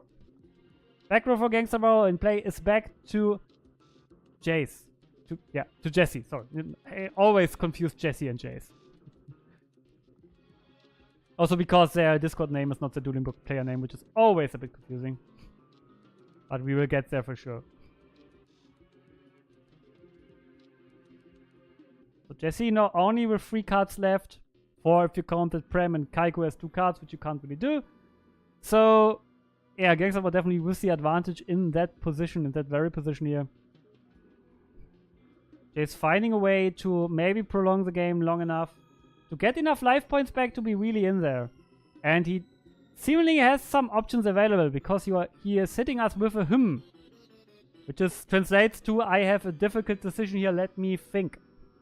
That's the official translation for Light Dark Engrave for 6 figures, so BLS is very, very much alive and can kick in here. And Rhoda is also very much alive. So you can get to a Sasuke now. Try to clear down that spy, but I think it is more valuable to clear that face down monster, which wasn't flipped up last turn. Which is valuable information. Magician for sure would have been flipped up, I think. Yeah, for sure, for sure. With Grace importing Grave, you kind of have to. So yes, we do find Exiled Force. So let's hope, if you are Gangster Bro fans, if that's a Sengen. And it is a spy. Yeah, other spy was pretty much confirmed, because Gangster Bro only banished 1. Only banished 2. Pardon. And this is the third one, because that spy is Jace's. Not to be confused. Gangster Bro is not playing 4 spies. No worries. Oh, and we have a Snatch Steal! Jace with a big opportunity for big damage here. That's a good play, but how offensive does he want to go there? If he only attacks with Kaiko, then Gangster Bro wouldn't be on a 1-turn clock, because Gangster Bro obviously would gain life back. So I think you have to try to attack with both. But the Mirror Force would leave you completely naked here. You maybe even don't attack in the first, but no, you don't definitely attack. You won't take Spy if you don't attack here. So we go in there. Is there a Mirror Force? It's Sakuretsu Armor, which is still a pretty good card because it gets rid of Kaiko. So now Gangster Bro is free to summon any chaos he wants to. If he has BLS, we will go to game 3. We see him gain life for Snatch. Will BLS hit the board and finish us up? Hi, Charlie Coke in chat. Yes, I won my match against Cup. So we are 2-2 heading into game 5. And BLS hitting the board, and we are heading to game 3 between Gangster Bro and Jesse S. And I want to use that break to, again, very shamelessly plug my own channel. I know that because I stream in English, which I rarely do, there are some people here who not usually watch my channel, so I would... If you want to do me a favor, please leave a subscription to my channel. I'm currently on my way to 1,000 subscribers, which is a big, big benchmark.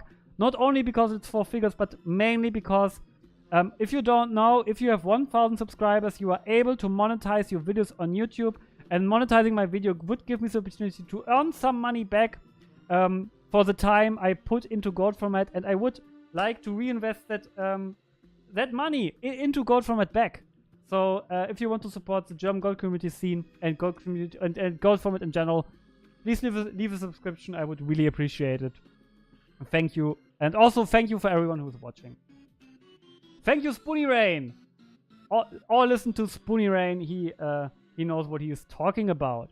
But yeah, even if you don't want to leave a subscription, I still appreciate you watching, tuning in, and definitely grab yourself something to eat, something to drink. And we will have a long night yeah, we have still a lot of gold action to play for. We are in winners final, so there are at least 2 more matches after this, maybe even 3 if we have a bracket reset. To set the stage again, we are currently in top 4 of Obelisk number 55. 1 player is already eliminated. YS Bao lost the losers top 4 match against Don't Copy. So we have 3 players left. And yes, Bert, I will be at Gold Grand Prix Dortmund and I will play Gold Grand Prix Dortmund. And I mean, not being at Dortmund would be pretty stupid because Dortmund is, yeah, the closest it can get for me because I live in Bochum, which is basically a city next to Dortmund. Yes, I will be there, Bert. It's definitely the Gold Grand Prix with home advantage for me. So I'm really looking forward to that. We are going into game 3. Winner will move on to Grand Final. Loser will drop down to Losers Final. It's Jace, aka 6 figure from Australia, versus Gangster Bro from Switzerland. And winner of this tournament will qualify for the World Championship, happening in October. Jesse is already qualified, so we would get his second invite, which would grant him better tiebreaks at the tournament, also a lot of prestige, and he would block an invite. Gangster Bro and then Copy are still looking to get theirs. And this is the third time in a row we see Jace opening with only a set monster. Albertus from Dienstlagen. I hope to see you as well in Dortmund. Would like to see you there. Reinforcement of the army from Jace is activated. So no spy flip just yet, and we do get level 2. We have seen a lot of level 2 action in this bracket before, and we will see it time and time again for sure. And level 2 attacks of a Sangan! Perfect level 2 bait here for Gangster Bro. Exile would have been even better for him, but we do take level 2. And it seems like Jace is either not on a smokescreen strategy, or he is electing to not smokescreen at all. Maybe he figures the turbo matchup is good enough as it is. So Gangster Bro, no, he's sitting with like Darkengrave. Yes, he did find Thunder Dragon early. So like BLS would make for a really, really big push here. If Gangster Bro can get rid of the set monster somehow, BLS would be really, really huge. And we have a duo after a bit of lag, or a huge lag, as Gangster Bro is stating here. Gangster Bro should not forget to reduce his life points. I'm sure both players will pick up on that. If they don't, I will remind them, obviously. And I don't think both players are recognized. Ah, yes, Jesse is typing. All good. Both players are well aware. I don't need to remind them.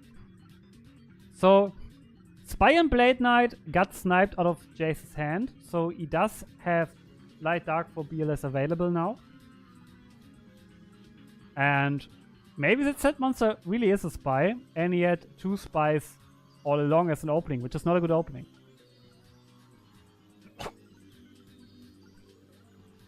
And Gangster was now left in the tank. He has 6 cards in hands. 2 of them are Thunder Dragons.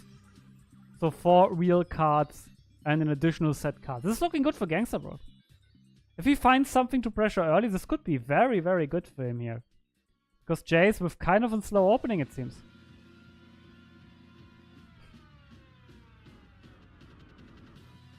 And again, Gangster Bro desperately trying to qualify for Worlds. He wasn't able to qualify last season. So he is kind of on a revenge to this season. He desperately wants to make Worlds. He's one of the best players in the game.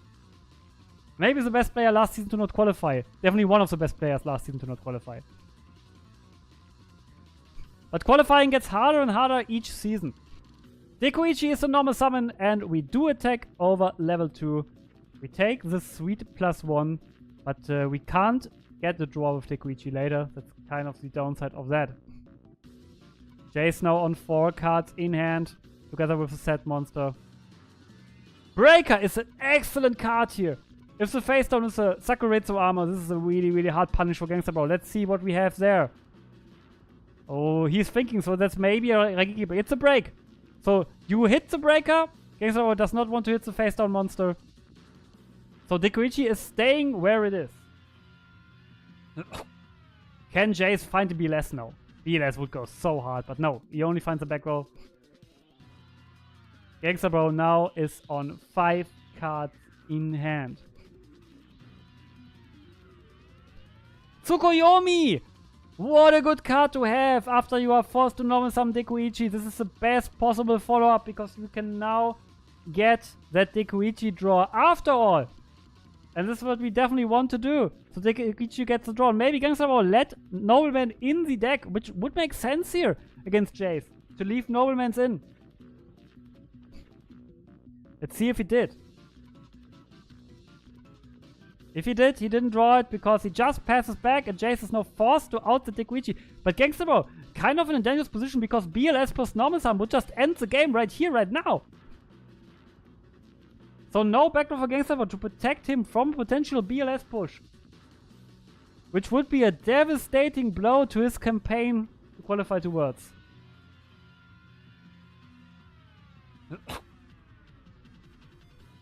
This is thinking.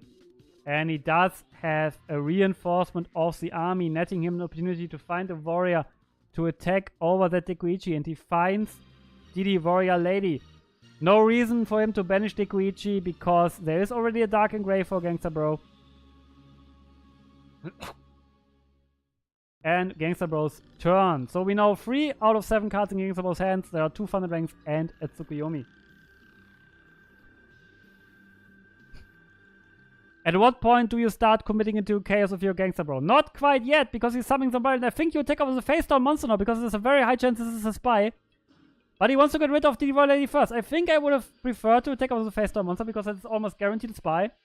And yeah, Zombaya would still have been bigger than the Devour Lady after attacking successfully over spy, and he would have got rid of spy for free, basically. So I think I would have preferred that.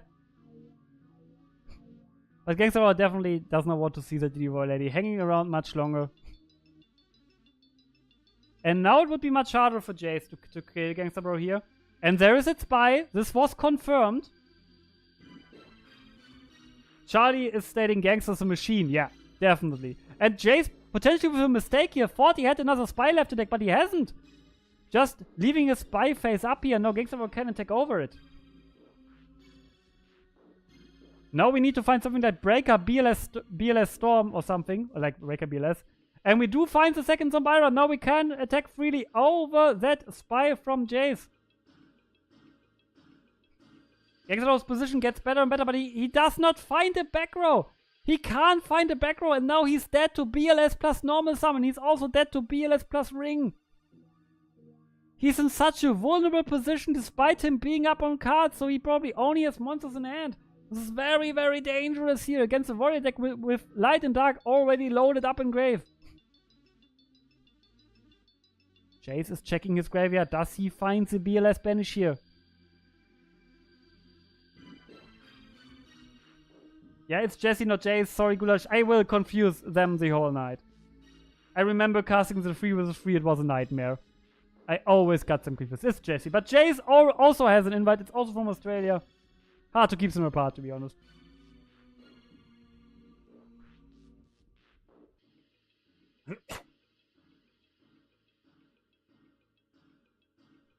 What does Jesse wants to do now here? I think a BLS would have already been slammed. A game shot for sure. So very, very high likelihood of no game shot being available to Jesse right now. Which is a shame if you're a Jesse fan. Because you want to see him win. I know there are quite a few Jesse fans in chat. There are also quite a few Gangsta Bro fans here because we have a lot of the German guys still in there. Even though it's past midnight on a weekday. So huge shoutouts to all of you who are still watching wherever you are. It's also quite an interesting factor. And we see Exiled Force here for Jesse. Because for Gangsta Bro, currently it's half past midnight. And for Jace, it's, I believe, half past 8 AM. So Jace is kind of getting awake, and Gangsta Bro is getting sleepier as this goes on. Time zones are a funny thing sometimes. So Upstart Gobbling, netting Gangsta Bro card. He desperately needs to find a Chaos here. And a Chaos or a back row. And he has a back row, which gets sniped by Dust Tornado. Jesse getting rid of Mirror Force. Getting another back row as well with that Dust Tornado second effect. Yeah, Americans are rejoicing because it's 6:30 PM EST, but there are no Americans in the bracket. So for you Americans, it's a pretty cool time to watch. But no American who plays right now who would like profit from that. This is such a tense position. Again, loser is not eliminated, but the winner puts himself in such a good position that winning this match is so important. Call can find level 2 or exiled, but level 2 is summoned here. No Kaiko, which would have been an amazing follow-up, and we take over Spy from Gangsta Bro, which can't find a brother or sister for Gangsta Bro. So no bro needs a storm, and he gets shooted. First trap dust shoot here in game 3 happening to Gangsta Bro. 6-figure no gets full information. We know about Tsukuyomi and 2 Thunder Ranks. But Jay's not with much resources left. Also not with much to pressure with. So Gangsta was still in a pretty good position here, I would say. BLS was in Gangsterbro's hand. Gets shuffled back. This is huge for Jace. And we do see the third Zombira in Gangsterbro's hand. He is on triple Zombira. Also Magician, Tsukuyomi, Serpent, and Thunder Dragon. So no, for sure Zombira will hit the bot and try to attack over level 2 here. Sending back the BLS was so crucial for Jace. And Gangsterbro just can't find the back row. This can be really dangerous potentially in the future. There's again lag happening. There's Zombira. Jesse already sending Call to Grave. I think that was a mistake. Both players are dealing with some awful lag here, which hopefully won't distract them from playing their top game too much. But we are about to see. Zombira attacking over level 2. Jace getting a lot of damage. Zombira dropping to 1-9, and it's Jace's turn. And again, Gangsterbro in danger of losing to a BLS plus normal summon. BLS plus ring would also just end this game right here, right now. If Jesse can find the BLS in the right moment, this is very bad for Gangsterbro. Gangsterbro is left with it. And there is Blade Knight, which is now able to attack over Zombira. Gangsterbro has Tsukuyomi in hand, which is able to deal with that Blade Knight. Which would have, but then again would him leave vulnerable. And there's Tsukuyomi. Solemn Judgment by Jace. Did Gangsterbro find a top deck here, which lets him deal with the Blade Knight? He did find a back row, which is now set on the field. We know that Gangsterbro has Moth, Serpent, and Thunder Dragon left in hand. We know nothing about the hand of Jace. We are going into the end game in this winners final here. Such an exciting match. Once again, no sweeps. Very intense gameplays in all 3 games we saw already in this match and in the match before.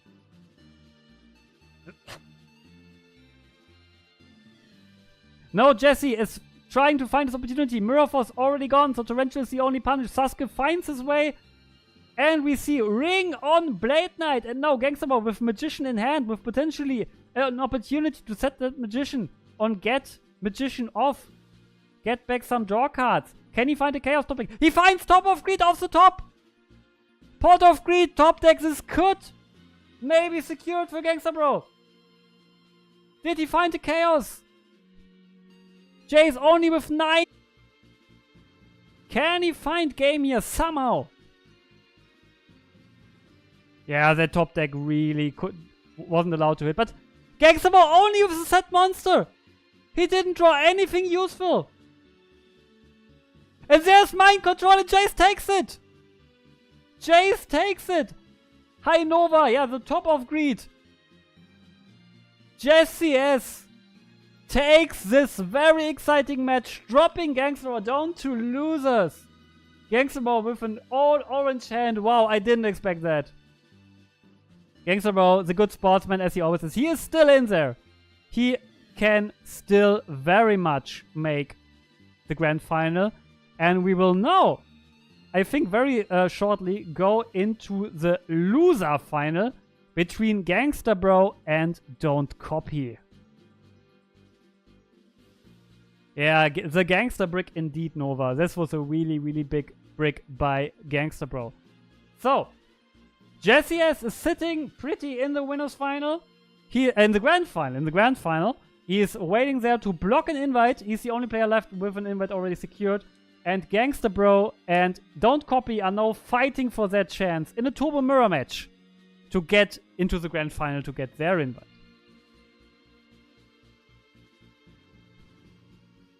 Very exciting stuff happening there for sure.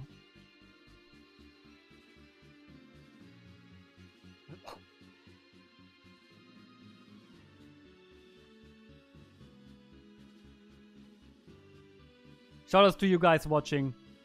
Shoutouts to you guys supporting. Shoutouts to Mori. Mori is reporting an audio lag. I don't know. Please tell me if you have an audio lag. I think it might be you. I experienced it before. You maybe just need to reload your YouTube. I can double check. Give me a second.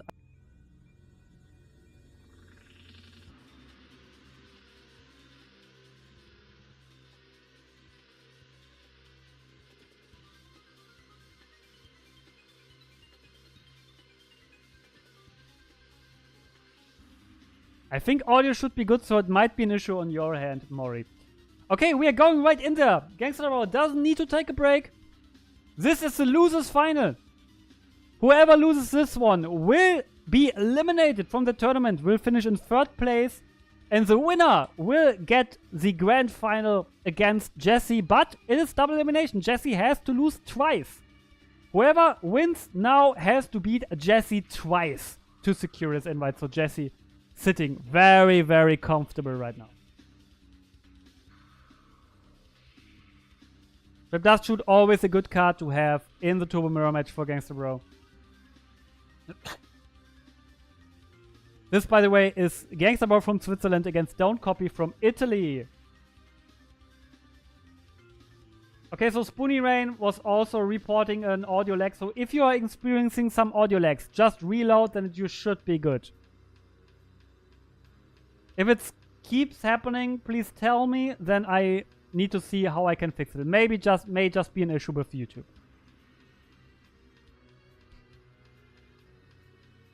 So yeah, Breaker getting summoned here. Breaker is not the best card in Turbo Mirrors because there are so many chainables. And I think Gangster Bro is contemplating a Regiki break here. And he does. And he drops Chaos Sork. That's a really aggressive break here, dropping Chaos Sork to the grave. So this is maybe telegraphing a Dekuichi here. Jesse, wild match. Yeah, it was a really wild match. I was expecting you to lose after I saw the pot top deck, but Brown Town for... Yeah, Maury's stating everything's right. Brown Town for Gangster Bro. Congratulations, Jesse, to securing your invite into the grand final. Let's see if you can get through. Now you can sit back and relax. Charlie Cock is stating that Copy on Turbo looks weird compared to his last game with Warrior. Yeah, but he is a Turbo player. Don't Copy plays everything he plays well, but he is definitely a Turbo player, so he will play amazing for sure. No flip engrave for Gangster Bro, so that Night Assassin can't pay any dividends, but the Night Assassin from Don't Copy certainly did. Quality is great, I like to hear that, I love to hear that. Shoutouts to all of you guys still standing strong, hanging in there, watching. We will have at least 2 more matches left, so still a lot good to be played. And let's not forget, Don't Copy secured 5 invites last season, and he played pretty much every deck. He got an invite with a Mataza deck, he got an invite with Chaos Control, he got second at the Patreon with Panda Burn. Don't Copy can do everything. He's one of the most versatile players in this game right now. Maybe he is the most versatile, only second to Alethea. I think there's an argument to be made. Also, Alethea is in... there's a new Obelisk started today, and Alethea is in there. Alethea, he just got his invite, and he's back for more. I love that. Yeah, Don't Copy. You have to remember last season he secured 5 invites, and then he stopped playing. He secured 5 invites like until spring, and then he didn't play a single tournament. This was crazy. Shoutouts to Masha in chat. Gangster Bro is a goat. I love Gangster Bro. Gangster Bro is such a nice guy, and he is a goat indeed. So yeah, I'm a bit biased here. I have to be honest. I really want to see Gangster Bro go through because I like him as a person as much, and I played with him before. But yeah, whoever wins this will have earned it for sure. Graceful Charity, discarding Break and Snatch for Gangster Bro. We do see the second Sork for Gangster Bro. And we do see Sangan, and we go for a swing already a lot of... Oh, it's his own deco, yeah, then you definitely don't banish, obviously. It's a good position for Gangster Bro here. But Don't Copy still with a lot of resources left. And 1 resource less because we have a Trap Dust Shoot here.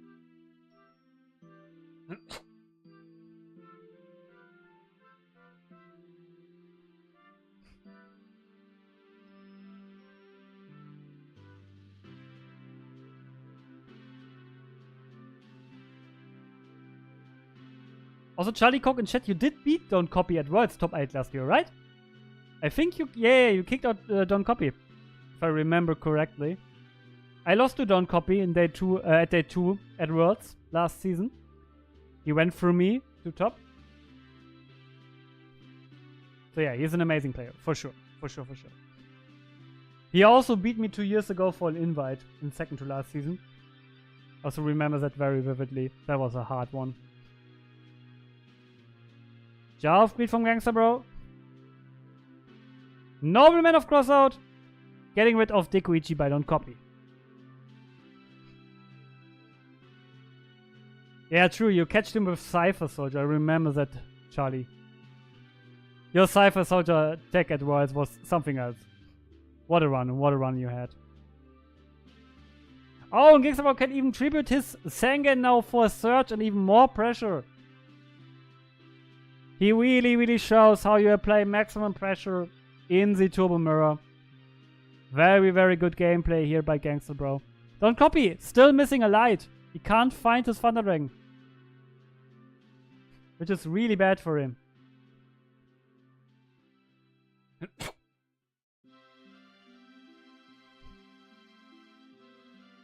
So a lot of damage is going in here. Don't Copy dropping to 2,800 life point. Needs to find something. And needs to find something now. Lethal Shot is on board. Snatch is gone. Still no light engraved for Chaos.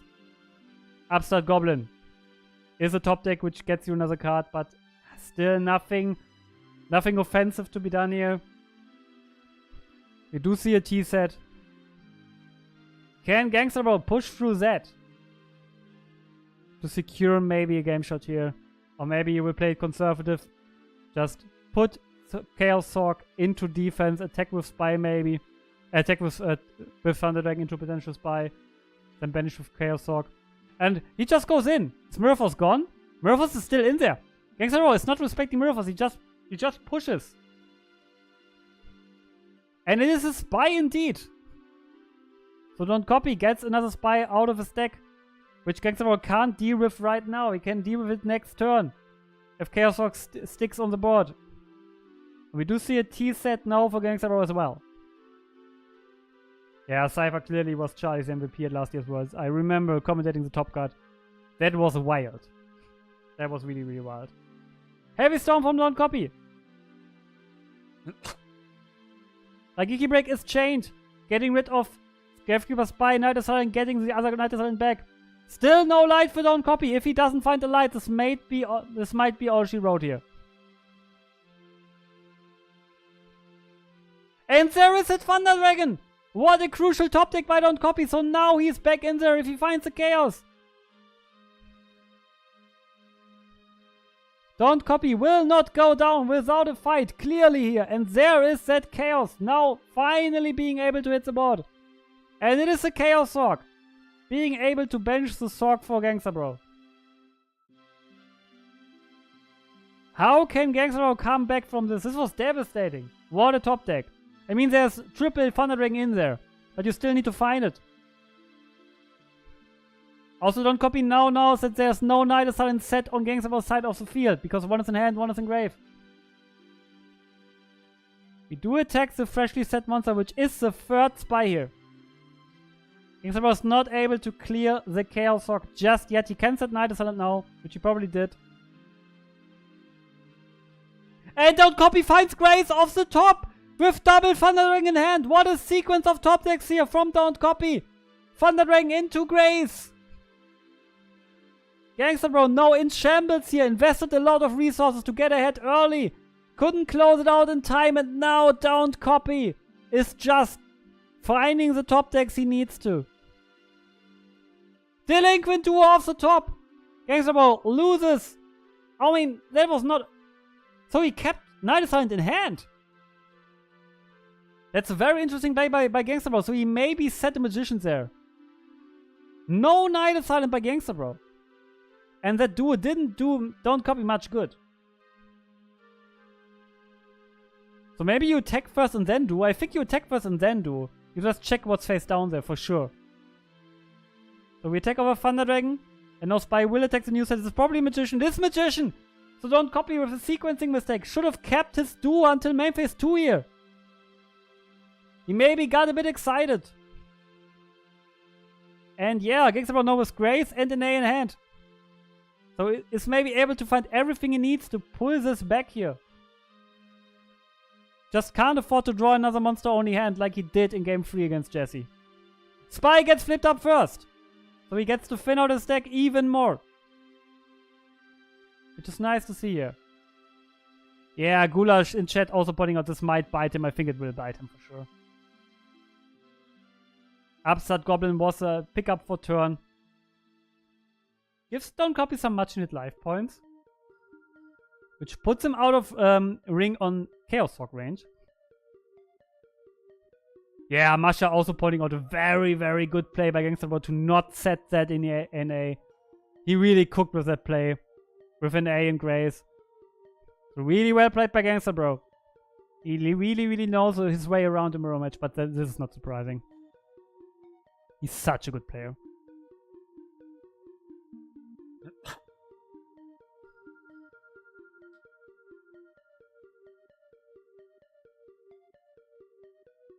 No, Graceful Charity is happening. And look at how less card how much cards, how less cards, you know what I mean, Gangster Bro has left the deck. There's not many.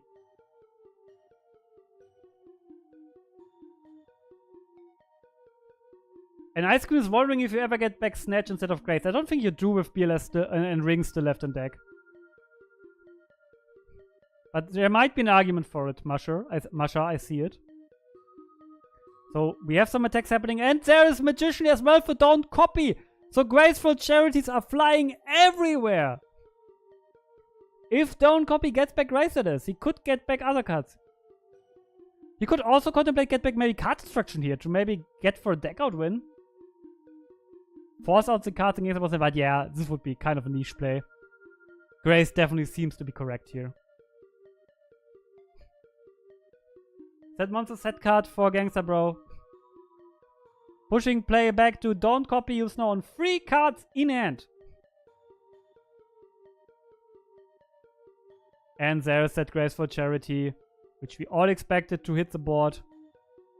And we see Jar of Greed being pitched, so the head must be insane. And there's Pot of Greed as well! Don't Copy really going in there. These pitches were insanely fast. And he did play into Trap Dust Shoot! Don't Copy getting punished and punished by not playing around. Maybe he's a bit too fast there. He's a bit too careless. Getting shooted here. This is not the careful gameplay there is to predict by Don't Copy. Maybe it's a bit too late for him. Remember, it's almost 1 AM in Italy and in Switzerland right now. Finds a nobleman, getting rid of that spy on Gangster Bro's side of the field. This was the last one. No spies left. Zorg banishes spy on Gangster Bro's side here. That monster. Yeah, BLS probably got shuffled back there. Very, very likely. So Gangster Bro, a bit fast with let's see if Don't Copy allows it. Yeah, okay, I understand. He went to main phase 1. I think I would have ruled that as well. Okay. Yeah, Charlie is pointing out he is a bit careless, but also Gangster Bro now with the mistake of not adding Serpent. So yeah, maybe the timer getting to them. Both are playing their second match today. The first matches they played were very grindy. And Gangster were honestly kind of a danger to decking out now. Only 6 cards left in deck. He still has Ring and BLS left. So let's see. But Don't Copy also with BLS left. This one will go down to the wire. And we are only in game 1. So much exciting gameplay happened. So many grindy games. We love it. We love to see it. That's what we expected from that lineup. From this really, really good top 4 lineup. What an Obelisk. What a final to that.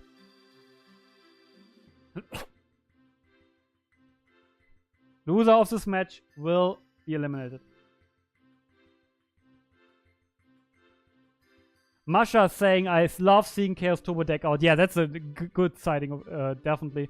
And Charlie Coke is pointing up that he thinks that both players are really upset right now. Yeah, I think they are. Maybe not as upset, but... I mean... Oh, there's Ragiki Break. From Don't Copy. Sniping the known magician because Gangster Bro didn't banish one. And there's Jar of Greed. Can we push with BLS for game? Yeah, Mirror Force is gone. Rageki breaks are out. I think you're pretty safe to slam BLS now. They could be Torrential, but I don't know if Don't Copy even main decks Torrential. And quick reminder, both players are not qualified for World just yet. They both still need their invite. Jesse is really relaxed right now. He has his invite. He can get his second, but he will play Worlds. And there is Blackluster Soldier hitting the board. No priority by Gangster Bro. He goes in there. And I think that should be it. Book of Moon by Don't Copy. He lives to see another turn. And if Don't Copy now finds a monster to attack with into that BLS, he can banish it with Chaos Stock, but he would be dead to Ring still.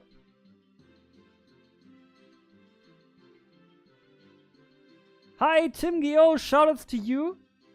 Yeah, we are not in the final, we are in the losers final right now. It's a double elimination bracket. This is an Obelisk tournament. Winner qualifies for the World Championship. There are 3 players left in there. Right now we have Gangster Bro from Switzerland playing against Don't Copy from Italy. And there's that ring! And we have that game 1 game shot finally for Gangster Bro. We're going into game 2. Okay, Tim. To set the stage for you. This is an Obelisk. This is an 8-player double elimination bracket. Today we joined for the top 4. We are currently playing the losers final. Loser will be eliminated from the tournament. Winner will move on to the grand final, facing Jesse from Australia, who's sitting there with his warrior deck. Gangster Bro, Don't Copy both on Chaos Turbo. Gangster Bro, as I mentioned before, from Switzerland. Don't Copy from Italy. And both players not with an invite just yet. They need to qualify for Worlds.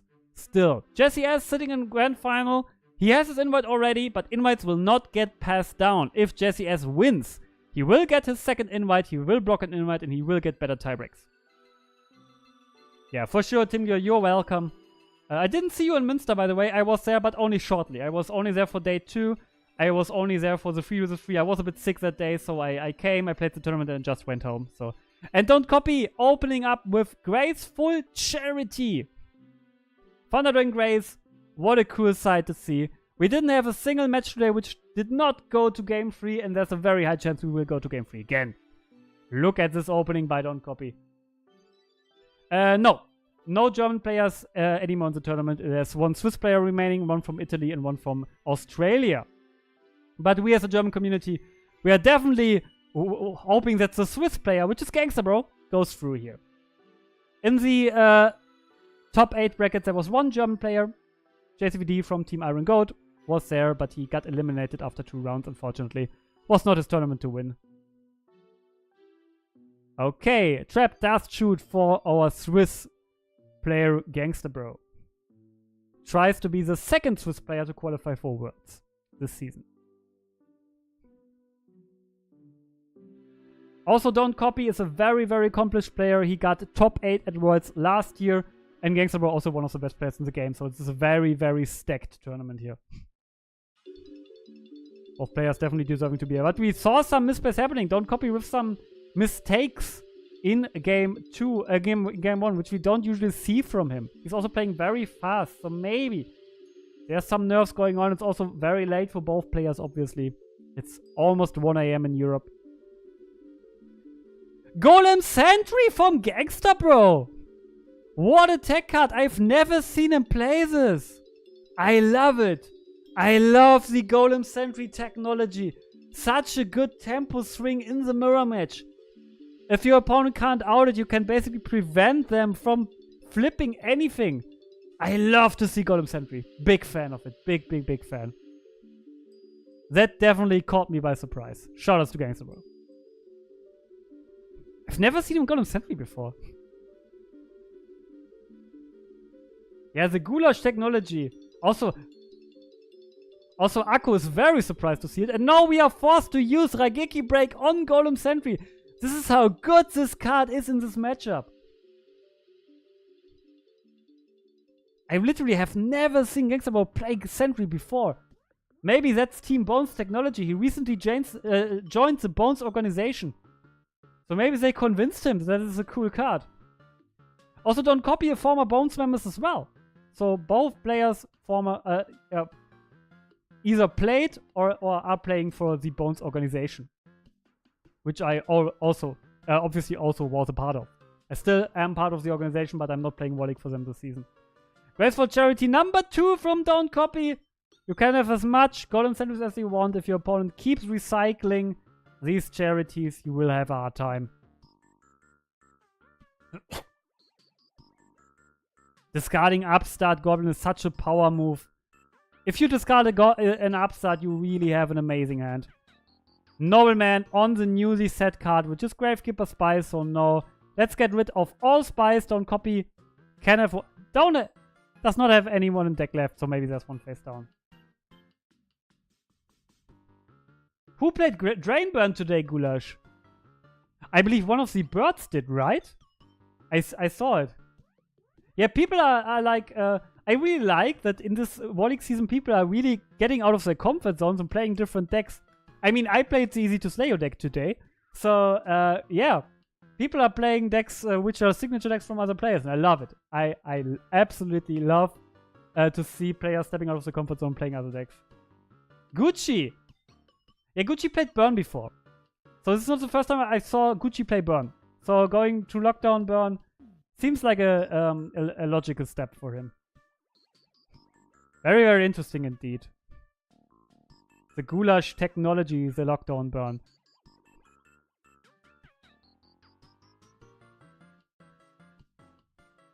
Iguchi letting Don't Copy another card. Yeah, I think Don't Copy can just ride the advantage. And there is Tsukuyomi! Magician gets flipped up a second time. Graceful Charity. No, not even. You don't even take Grace here. What a power move by Don't Copy. He's so far ahead, he doesn't even need Grace. He just needs to get rid of Gangsterboss Field, so he does take Nobleman. I really like it. Many players would have picked up Nobleman, but Don't Copy is recognizing that would have picked up Grace, but Don't Copy is recognizing that Nobleman probably is the better card in this situation. And we get rid of Sangan as well. Yeah, Goulash with a statement I can understand. He's saying the Gumo he doesn't like the Gumo deck, and I mean I lost. Is this the second Golden Sentry by Gangster Bro? Are you fucking kidding me? Did Gangster Bro just search for a second Golden Sentry? Gangster Bro, my man! What are you doing? What are you on? That's amazing. That's crazy stuff. That's absolutely ridiculous stuff here. And it gets normal summoned. And it takes over a Magician. Ladies and gentlemen, Golem Sentry. Yeah. And Alethea already with a win in the new Obelisk. But Don't Copy just finds another Pot of Greed. But these Golem Sentries will be really, really good going first in game 3 for sure. Because I think there's no way Gangster was winning this game. Don't Copy is just farming too much advantage right now.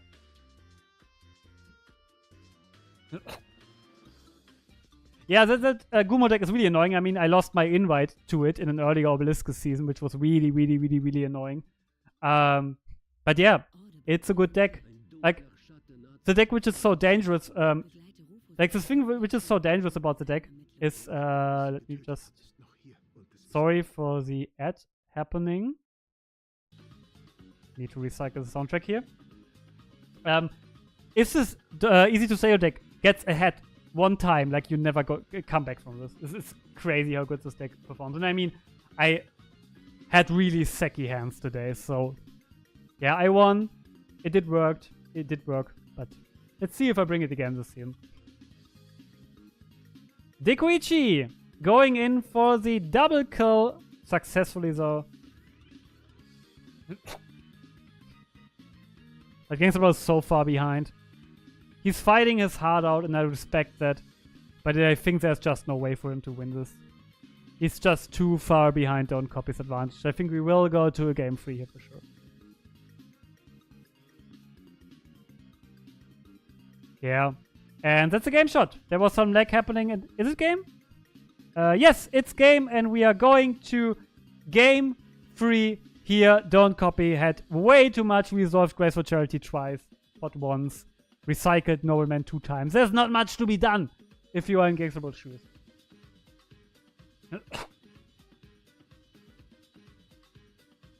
I'm really excited to see if Gangster Bro will keep playing his double Golem Sentry. Such a cool technology. I love it. I absolutely love the double Golem Sentry technology Gangster Bro is employing here. It's not that good against Jesse in Grand Final if he makes it there, but it can be everything he needs. So this is game 3 once again. Third match today. I lose my voice because it's so exciting. Third match today, third time we are going into game 3. Gangster Bro going first.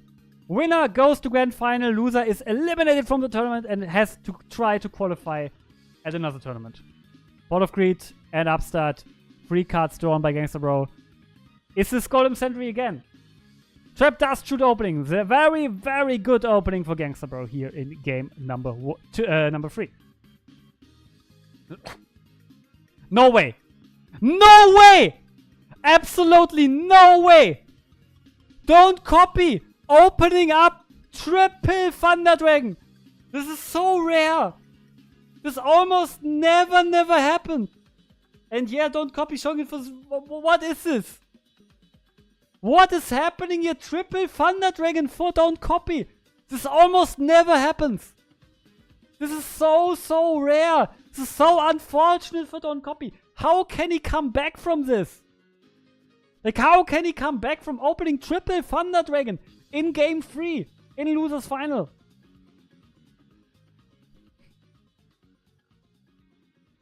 Wow, okay. And we even Ragiki breaks the Jar of Greed here. This is just crazy stuff. So there's triple Thunder Dragon and 1 unknown card in Don't Copy's hand. And there is that Golem Sentry! And we are just applying pressure here. This is so crazy. Gulash pointing out that it happened to Carl Wade also today. Twice in 1 week. Yeah, Escapismus, a fellow player from Switzerland in chat. Supporting Gangster Bro here. Hey, yeah, Don't Copy has to go for the double here. This is not looking good at all. This week, not today. Okay. Damn. That triple Thunder Dragon opening by Don't Copy. This is like the worst thing which can happen to you in that spot. I don't think there's any way for him to come back from this. Also, Gangster Bro picks up Magician. Still sitting on that Golem Sentry there. This is so rough for Don't Copy. It's kind of unfortunate because these games were so skillful, so grindy, and then they probably will be decided by this. But it's Losers Final Escapismus. Jesse S. from Australia sitting in Grand Final. Winner will have the opportunity to face him. Grace or BLS. And we do see maybe BLS. Thundering gets discarded, which is legal in Gold format. You can discard Thundering without a legal target in deck. Chaos Rock gets summoned and we will attack over Golem Sentry. We want to get rid of that and we have Raigeki Break. This is so good for Gangster Bro. That Golem Sentry doing so much work here. Yeah, looking at the screen sometimes help. But yeah, we are Yugi players, we don't read. So I get it. Escapisms, I totally get it. And Gangster Bro is just... Oh, we have Trap Dust Shit here. Chaining to Spy? Which doesn't make much sense here. And we get rid of Magician. But Gangster Bro has Magician face down with Pot. And this is just over. Gangster Bro sitting on Doppel Nobleman. This is so big. We know Don't Copy has 2 Thunder Dragons in hand. What is there to be done? There's nothing to be done if you don't copy. Sorry for all the Italian fans, but I don't think Don't Copy will secure his invite today. Just too much to overcome. That triple Thunder Dragon opening, wow. And also Gangster Bro with a really strong hand here. Nobleman getting rid of spies. Yeah, just get that spy off here. We know Don't Copy is left with double Thunder Dragon. Now we can flip up Golem Sentry. Just go in there. There wasn't even Magician being set. We did bait set that spy, but yeah.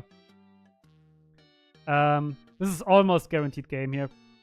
So can Don't Copy find anything? Grace, a Chaos, anything to come back here. Any monster won't do anything because of Golem Sentry. It's Snatch. This helps him to see another turn. He can double the spice now. This will help him to see another... Oh no, he can do that as well. Okay, you can do that as well. Attack over spy, but now Gangster just pushes back Thunder Dragon to your hand. Just sends it back. Golem Sentry.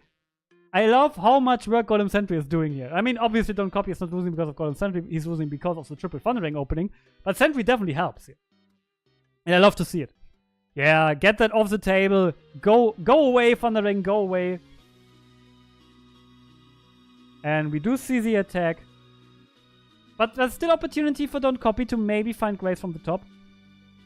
Another set monster for Gangster Bro. Can Don't Copy find Grace? Can he find back here? He only finds the back row. This is not helping. This is not a Grace. This is not helping. Torrential Trivial would go pretty hard here. And you should have Torrential in your deck now after you see Golem Sentry. Golem Sentry gets flipped. Back again. We take another bit of damage. 2 more attacks and it would be all she wrote for Don't Copy. Don't Copy has yet another turn to find a Grace for Charity. He basically needs to find Graceful and he can't find it. He finds another back row. Golem Sentry gets flipped face up once again. And has to get Raigeki Break now. Don't Copy only left with 2 cards, one of which is Thunder Dragon. So now Grace isn't even as good as it was before. There is a monster. He can now set it because Golem Sentry is gone. But Gangster still has Nobleman in hand. We know he has another Nobleman and there it is. So we get rid of... Yeah, of what? Of Tsukuyomi. Such a rough game for Don't Copy. But Gangster can't find the game-winning opportunity. Nobleman for Don't Copy. Getting rid of the second Golem Sentry. There it was again. But there's Tribe. Is this all she wrote? Is it? It is. GG's to Don't Copy. He played a strong losers top 4. And I mean, yeah, triple Thunder Dragon opening is just too much to overcome. So Don't Copy from Italy. He will have to secure his invite on another day. It's not happening today. And we will have the rematch between Gangster Bro and Jesse S in Grand Final. Reminder, Jesse has to lose twice to be eliminated from the tournament because we are still playing double LM. Yeah, and Charlie is saying Copy must be pissed for sure. I would be mad for sure. That's the game. Sometimes it's just nothing you can do about it. So we are in the Grand Final now. Winner goes to the World Championship. But we have Gangster Bro on the loser side. So he has to win tries. And winning tries is not easy. Especially if you lost once already. It is doable. It's definitely doable. We have a lot of winners coming from losers bracket in Obelisk this season. I myself lost the Obelisk from winners bracket, so I know how it feels. So there it is. Just fix this up here. Okay. Yeah, Escapismus. I won my War League match. I had really hard sex, to be honest. It was really sacky. Sure, it's easy to slay you. Who's currently searching for an opponent. Maybe he has a War League match happening. But we can't focus on that now. We will focus on that top 4.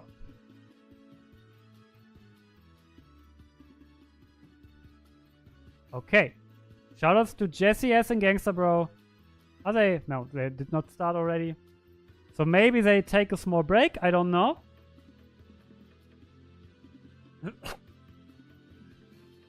Let's see. Zumo Gumo for the win. Yes, this Zumo deck is just insane. And I had Jirai Gumo on board a lot today. In the match against Cup.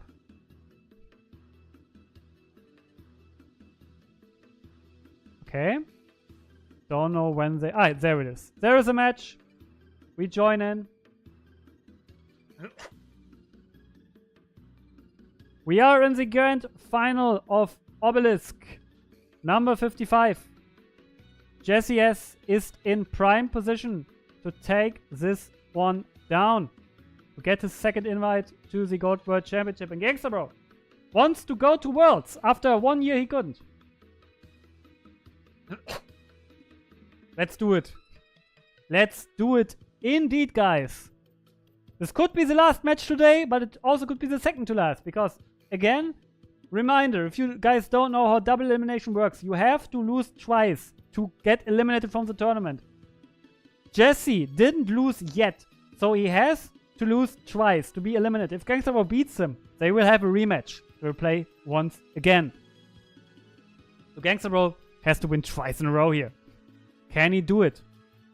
Monster and back row face down for 6-figure. We have that Nobleman, which we love to see against that Spy. This is... Did 6-figure... Did Jesse open Spy every single game I saw him play today? I think he did. I think he really did. Which is kind of crazy. And I'm dropping my water bottles here. I'm so excited. But yeah, getting that Nobleman to use against this matchup is really, really good. Wondering for the suit. We do see Upstart Goblin as well. So Gangster Bro already with some really, really valuable draws. Which definitely help him here. And there's Grace.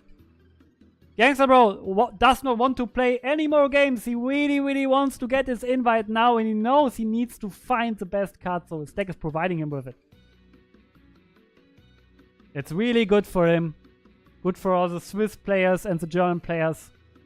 Again, Gangster Bro from Switzerland, Jesse S all the way from Australia. Which is also kind of interesting, because in Australia, I believe it's 9 AM right now. And in Switzerland, it's 1 AM. So quite a big difference in time zones here, which could affect the gameplay of both players. Also, Gangster Bro had to play one more match. Oh, we will see a Dust Tornado or a Typhoon in the end phase. It is a Dust Tornado, getting rid of Jar of Greed.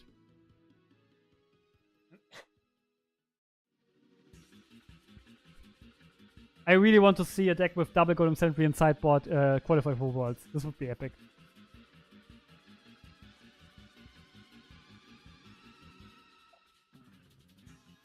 Set card for Jace.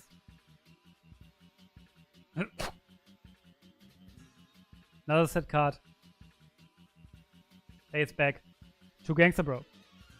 And he will get hit by a Trap Dust.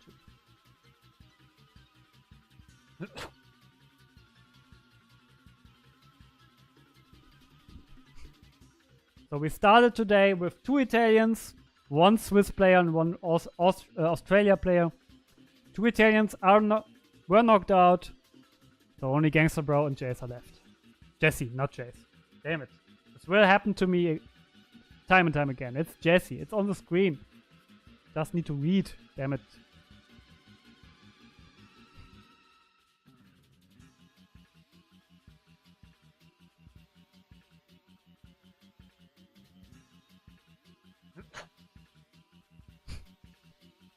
Quite a slow start after that Grace resolve from Gangster Bro. But that's what you like to see. You definitely don't want to give your warrior opponents the opportunity to apply a lot of pressure. So this is looking good for Gangster Bro, for sure. Breaker is the normal sum of choice of 6-figure. Let's see if Gangster Bro has a chainable, maybe a Ragiki Break here. Yes, it is. Ragiki Break. Is there a Flip Engrave? Yeah, it's even Night Silent. It's a completely free Ragiki Break, getting rid of Mirror Force. This is looking really, really good for Gangster Bro. He is in a commanding position in this game. And it's a Spy. But no more Spies left, right? No more Spies left. Gangster Bro benched them with Nobleman. So he's not getting much value, but still it's a 2K wall you love to have against Warrior. Second upstart. Second life point gain for Jesse here.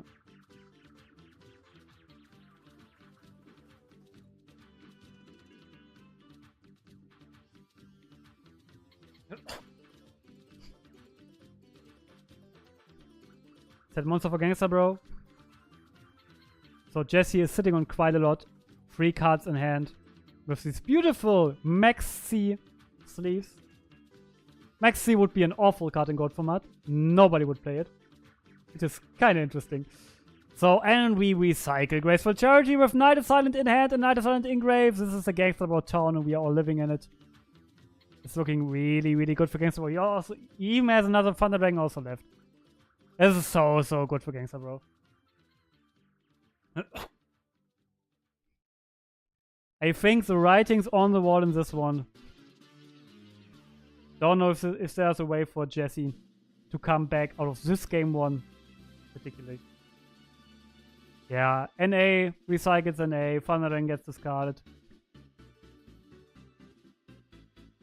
Still 6 cards in hand for Gangsta Bro.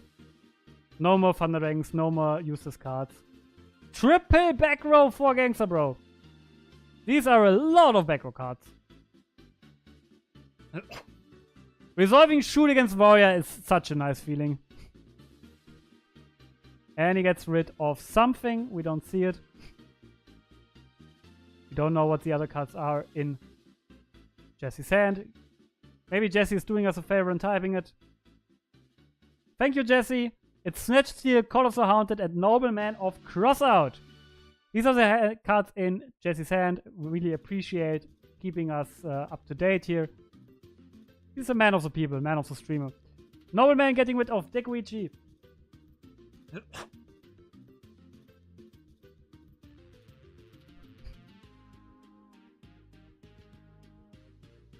Yeah, triple Dekuichi.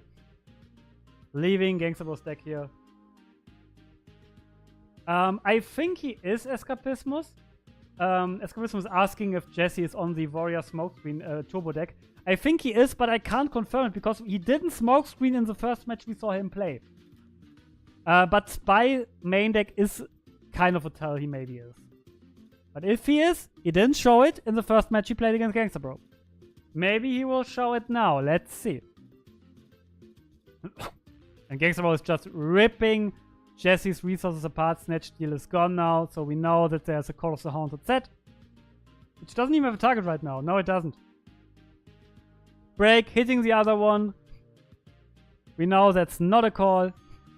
Night Asylum will now recycle Night Asylum again. There is Ring being chained. Kinda has to.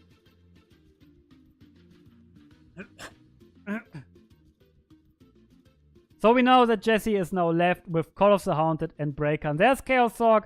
We now can just banish that Breaker. And Call of the Haunted is just a dead card. Yeah. Now we can set Magician as well. This is looking so good for Gangsta Bro. This is looking insane for Gangsta Bro. Set card for Jesse. Gangsta Bro's turn once again.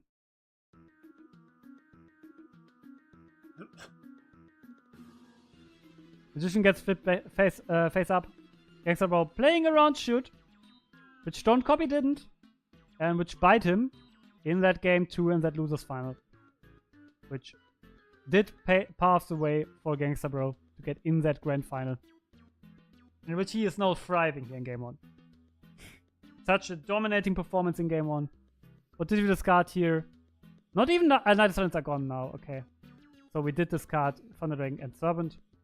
Sakuretsu Armor was the top deck of Jesse. Definitely a good top deck here.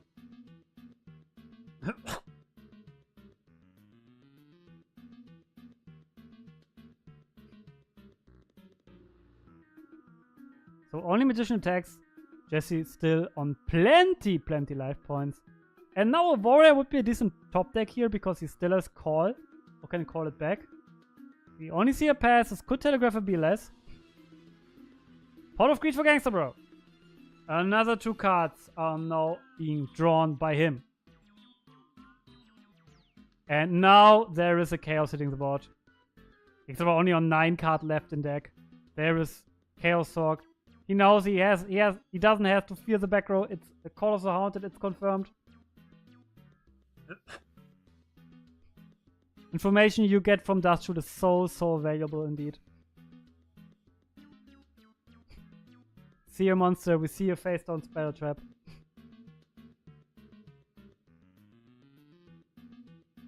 And Rhoda is the top deck potentially by 6 figure. Or Jesse. Maybe he held it. Could be the case that he held Rhoda. And he gets Exiled Force here.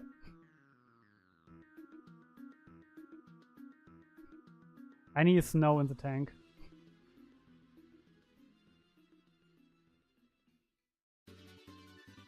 What does he want to do here now? He did find Grace. So this most likely was the top deck. Very smart. I like the play that he wrote it into Exiled first.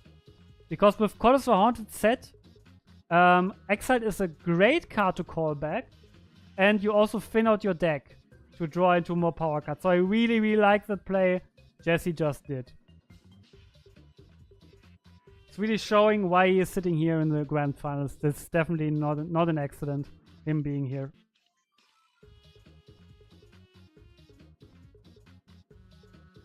I mean, he already has an invite, so he already showed us what he can do. Blade Knight getting pitched. Also a good card to call back. And Heavy Storm gets pitched. It's surprising. You could have called back Exiled Force and then Heavy Stormed, but he didn't want to do it. So maybe he has a really good card left in hand. He kind of has to. Sorry for the German advertisement right now. Yeah. We will have music. Like, sure. There we have music again. Do we call back Exiled now? Do we have to? We probably have to. Interesting that he didn't cap Storm, but then he wouldn't have anything else left. You could also call back Blade and try to attack. So there's that call. Do we get Exiled or do we get Blade Knight?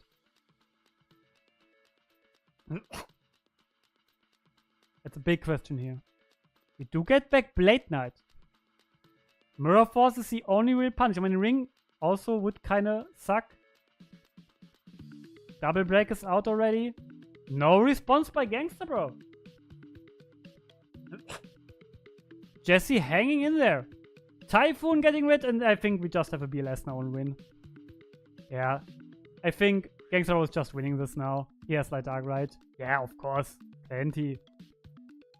Plenty of light. And there's BLS. That's 5k damage on board. We need 500 more. Don't think there will be an issue to put up these 500 damage. Maybe they will. That's not 500. That's 300. No, that's not game. Jesse lives to see another turn on 200 life points. Do we see Ring?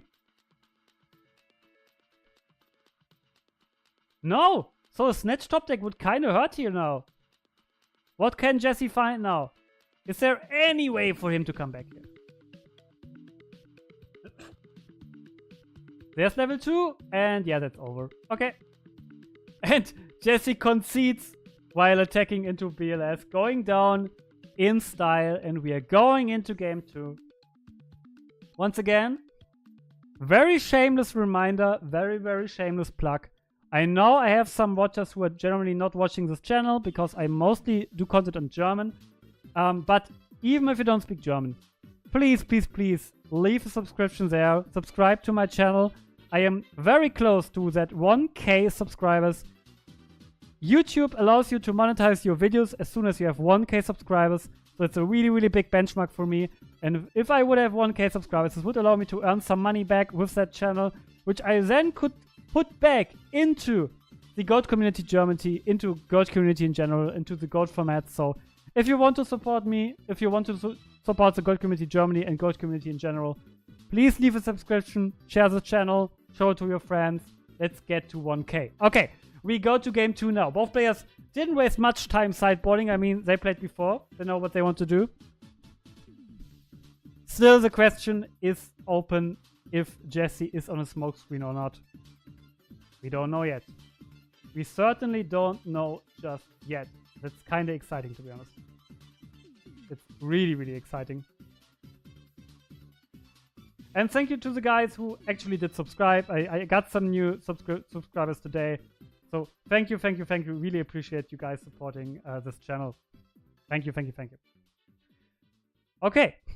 Also, thank you for watching. Even if you're not subscribing, just you being here, chilling out, watching means a lot. So thank you for holding strong here, watching this exciting gameplay happening. Jesse only with a backup card.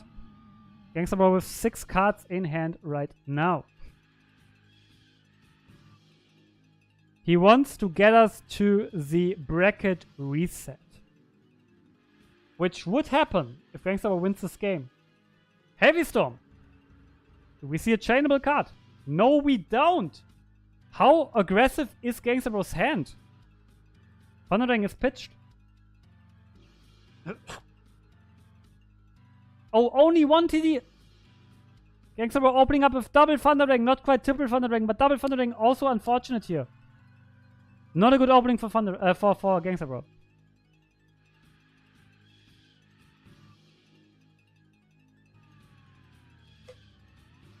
Nobleman hitting that magician. Did he even have something? Yeah, he had Heavy Storm. Okay, that's why he played Heavy Storm as early as he did. You have a magician target. Jesse again with that monster.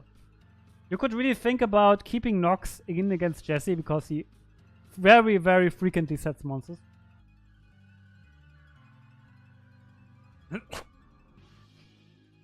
Definitely something to consider for sure. Set monster, set back row here. And we do see a shoot. Gangsta Bro could have played around shoot. He could have discarded his second Thundering as well. In turn 1 he didn't. And now he gets punished for it.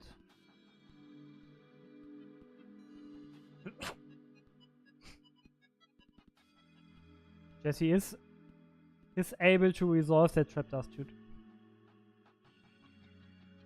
It's definitely a good thing for him.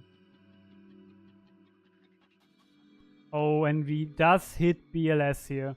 Leaving Gangsta Bro on only Tsukuyomi and double Thundering. This is not a good hand. Definitely not a good hand. Not what you want to see there for sure.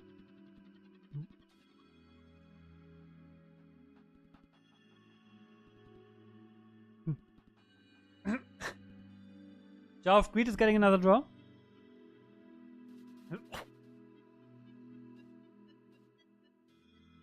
And that's it. Passes back to Jesse and he wrote us. And can now start to apply some really sweet pressure. Which you hate to see if you're Gangsta Bro. It's looking like we will go to a game 3 once again. This is the 4th match we had today. There was no sweep happened yet.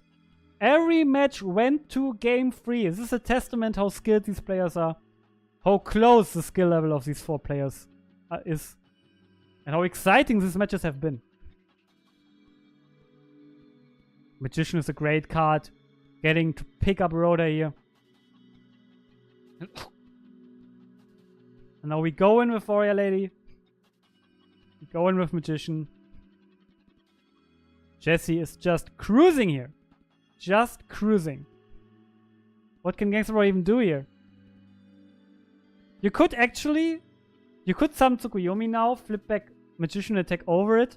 This would give Jesse back Nobleman, but only Nobleman. But you don't really want to give your opponent Nobleman. Oh, it's a rough spot here. Looking like a rough spot for sure for Gangsta Bro. What can he even do here now? Switching Magician to defense. Warrior Lady attacking. Sakuretsu Armor is saying, nope. You're not attacking on my watch here. And Jesse no could Rhoda again. Still has Rhoda in hand. But he gives Gangsta Bro some time. And time is the essence here. If you are Gangsta Bro. He has a really rough hand. He needs to find good draws. And the more time he gets, the more time he has to find these good draws. So this could benefit him here. Taking over Magician is definitely sweet. Set monster for Jesse. Not much is happening for Jesse here. Very, very passive. And we see Tsukuyomi recycling Zombiro. That's a very neat combination you don't see often. Yep. We for sure see that spy. I think you could really keep Noblemans against Jesse's deck, to be honest. If I'm completely honest with you. He sets so many monsters. But we don't see it just yet.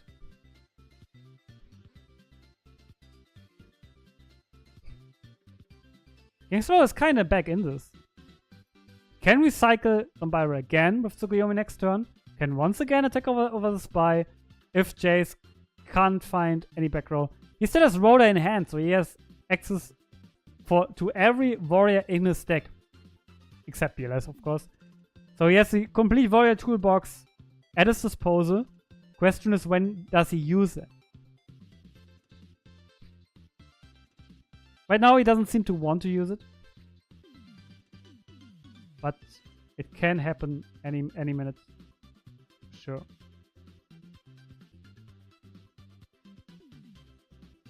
Exile forces enormous summon of choice here. Getting rid of the Zombira. I looked away for a minute. Did we Rhoda that? No. It was in hand. So Rhoda still an option for Jesse. And Gangster Bro is continuing to find draws. And this is exactly what you need, is to find draws. And there's that second Zombira. We saw Gangster Bro being on 3 Zombiras before.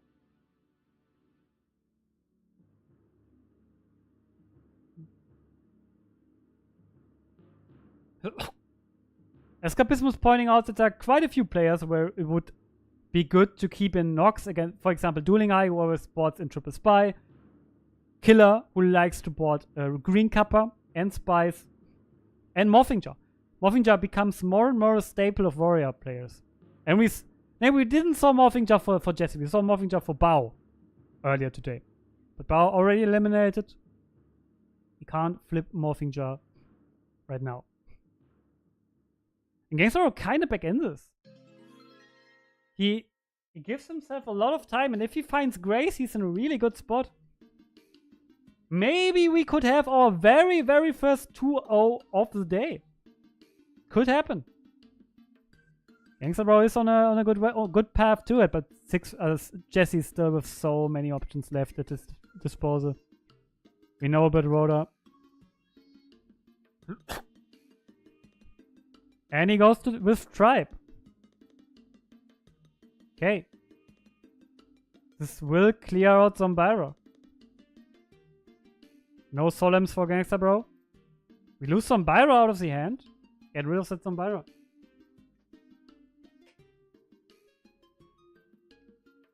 Tribe does connect. Gangster Bro dropping a bit. And has MST in the end phase. Do we have BLS? BLS would go so hard here. BLS Summon Ring. Upside Goblin. Makes it a bit harder to win here. But now Jesse is wide open. And did he discard Road? No. Wait, Rhoda was set. Rhoda was set there. Interesting. But Gangster is just playing it conservatively. Attacking once again. He has an open board, which is kind of scary for him. He also has 2 Thunder Rings in hand, which are doing nothing. So Jesse still in a really good spot, especially with that Pot of Greed. That Pot of Greed indeed goes really, really hard here. Typhoon as well. Do we go in for the game shot here? Do we have Light Dark? We do. And there's BLS, and we are going into game 3. Out of the blue, Jesse with the game shot. Gangster Bro was start to get back, to crawl back into the game, but he couldn't quite get there. He couldn't quite find the power cards in time. And we are going into game 3. Once again, for the fourth match in a row, we are going into game 3. This is so exciting. And it starts to get exhausting.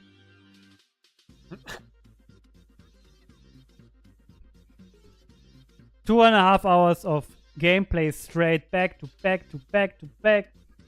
So much to commentate on, so much to witness. This is so exciting. This is such good stuff.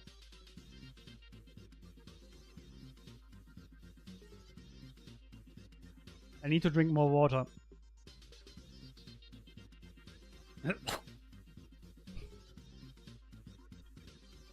This game could be the very last game of this tournament. If Jesse wins it.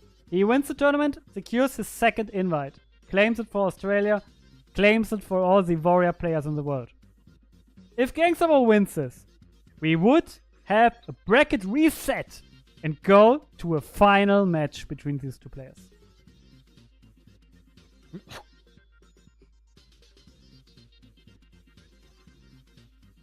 Gangster Bro obviously with the advantage of going first. We have yet to see a smoke screen of Jesse, excuse me. We have yet to see Jesse smoke screening. Maybe he doesn't, maybe he can't, maybe he doesn't do it. We don't know yet. We don't know just yet.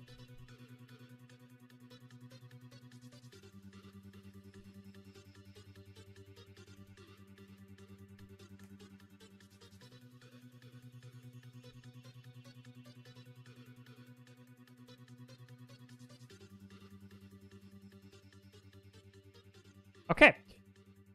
I missed the start. Gangster were opening up upstart gobbling entity set and passing to Jesse. No Trinity opening, no power play opening. So this is a good opportunity for Jesse to do something here. Really set a monster again, like he did in almost every game he opened.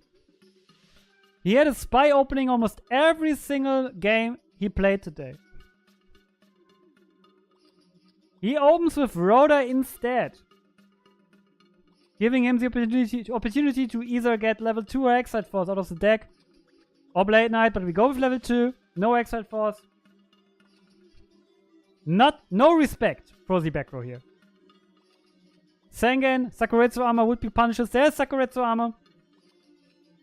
So not being careful, kinda punished here. Jesse loses his level 2 only as a back row. Plays back to Gangster Bro. And he finds a Thunder Dragon, hopefully only one this time. We had 2 Thunder Dragons before. We saw triple Thunder Dragon for Don't Copy against Gangster Bro. Which again was just crazy stuff. But yeah, Gangster Bro really getting deep into his deck now. Getting another draw. Can he find Grace? He can! What a graceful here! What a spot for Gangster Bro! At such a crucial point. He can reset the bracket here. It's looking really, really good for him. Deco going in. This is looking rough for Jesse. 2 back row for Gangster Bro. Play is back to Jesse. And we have a shoot! Gangster Bro kept shoots! This is the first time we see him. And Escapismus is stoked in chat. Of course, he's rooting for his fellow countryman from Switzerland. That shoot is huge, huge stuff here. I think it is brilliant to keep and shoot against Jesse because it might look weird, but we see how Jesse is playing. Gangster Bro is playing his 6th game now against Jesse, and he sees how conservative he is with his hand. He's holding a lot of cards in the hand. Keeping shoots here makes sense, especially going first. I like it. I like it and it pays off. It pays off big time here. Gangster Bro with a really, really good opportunity. Getting rid of that Kaiku. Hopefully Jesse will be kind to us once again and help us. No, he is not kind again. I mean, he is probably really invested and it's not thinking about it right now. So he's just summoning Sasuke here. Taking over Kaiku. 2nd Sakuretsu armor. Gangster Bro really drawing into the good stuff right now.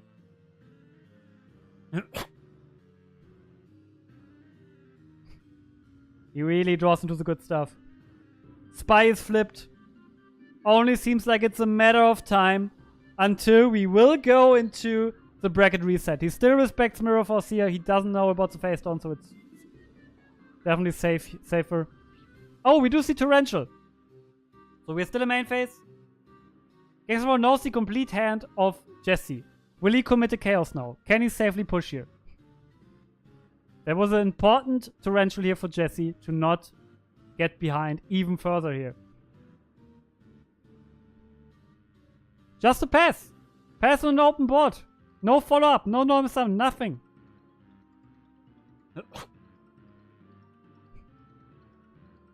Maybe the Torrential was more clutch than we realized. Only a set monster. Pass back to Gangster Bro. Did he cap Nox this time? Apparently not. There's a Zombira attacking over Magician. What can Magician get back here? It's Rhoda. It's once again access to every single warrior in his deck besides BLS. And Gangster Bro has to pass here. And Jesse, BLS and Ring would be game here. He has Rhoda, he has Light Dark. No, he has no Dark. Never mind. There's no Dark Engrave. Never mind. It's not as easy as I thought it was. No Dark just yet for Jesse. I really wish we would know what is in Jesse's hand, but we don't. Only set card for Jesse. How aggressive does Gangster want to play it here? How aggressive does he feel he needs to play it here? It's a very, very important question indeed.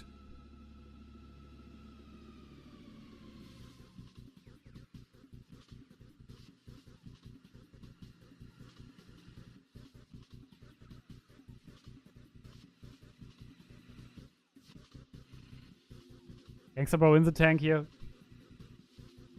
Thinking about what he wants to do. Probably quite a few options at his disposal. You could do some weird stuff like tributing Zombaro for Thunder Drain to go on for damage, but yeah, this would have made no sense with Jesse being on as much life points as he is. Gangster Bro again playing it safe. Playing it conservatively. That's what you want to do here.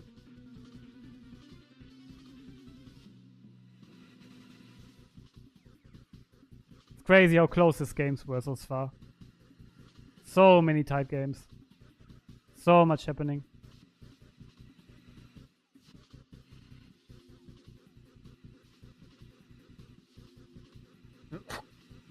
The Devourer Lady tries to clear Tsukuyomi.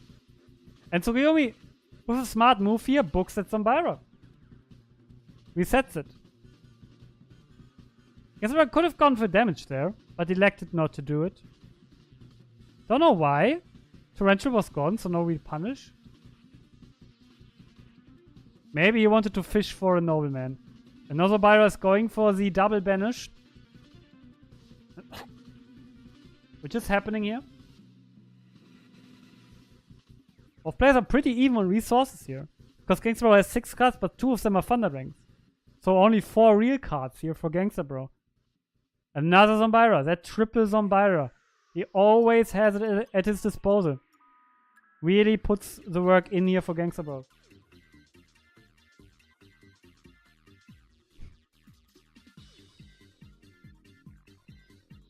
Really exciting stuff still happening here. As it's getting later and later for Gangster Bro. We are marching towards 2 AM. How long is he awake? How much of a factor is that? How exhausted is he? Rhoda finds Exiled Force. Exiled Force pops Zombara here. Passes back to Gangster Bro. 6 cards in hand. There's a breaker! What a good card here! A 3+1, we take it. And he doesn't even pop. Why? Wow. Was it a misread by Gangster Bro? Why didn't he pop here? This was crazy. What did he expect there? And now the immediate punish. Kaiku hitting the board here. This is not a play you see by Gangster Bro often. Maybe he is becoming tired. Maybe there was some reasoning behind it. He saw Jesse's hand with shoot. Maybe he thought there was no Sakuretsu armor. But it's not really looking good right now. There's the third Zombara! Once again! He draws in these Zombaras really, really frequently. Third Zombara connects, sticks on the board. Kills that Kaiku. But we need background now. We have swords. I think that's the first time we see Swords of Revealing Light for Gangster Bro. Gives him some time. There's still... I mean, he's dead to Storm, BLS plus Monster, which is kind of scary here. BLS Such a scary card in this format. Threatens so many game shots. In positions which are normally so comfortable. But yeah, such a ridiculous good card. And the Burrow attacks now. And that's a spy from Jesse. He keeps finding his spies. He's only playing 2, but he's finding them very regularly. And they are doing amazing work for him. Another breaker from Gangster Bro.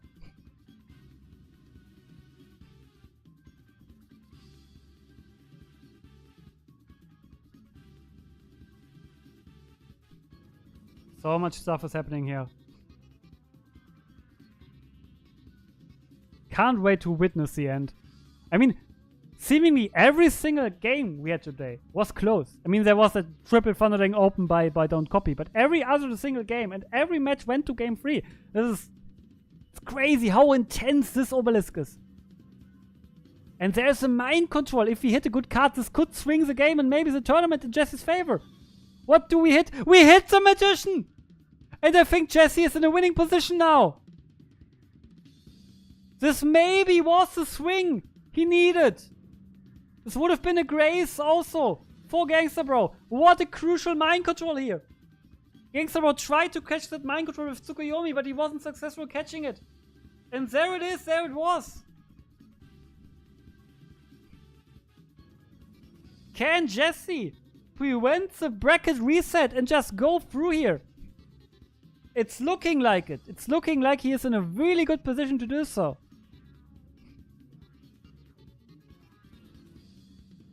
Crazy spot for Jesse.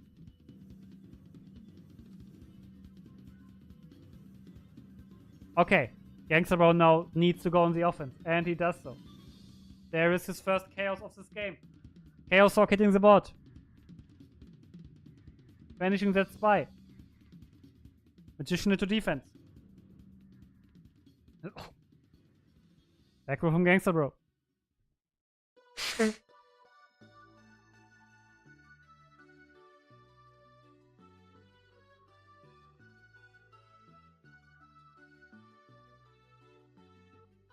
So Gangster Bro with the field control here. Maybe that Magician wasn't as rough as bad as we think it was. But he did recover mind control with it, and so Jesse with the opportunity to out that Chaos Hawk here. Really, really looking rough here for Gangster Bro. This could be over soon. It looked so good, such a commanding start for Gangster Bro, but Jesse did find his way back, and he has a Snatch Steal now. Yeah, what is the set now? That's a good question here. Probably a mind control bait. Chaos Hawk. Starting to banish that Magician. Mind control hitting the set. What is it? What is it here? Is it something good? If it's something good, this might be over right now. It's the second Magician!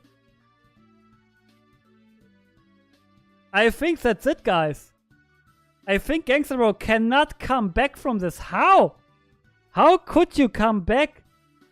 Recycling mind control once again. That Snatch Steal really allowing Jesse to out both cards. And Storm is gone. Oh? No, Storm is not gone. Storm is still there. Okay. Storm BLS. That's basically what we need right now. We need Storm BLS and we need it. Soon. Yeah, that Snatch was really nasty, Escapismus. I completely agree with you there.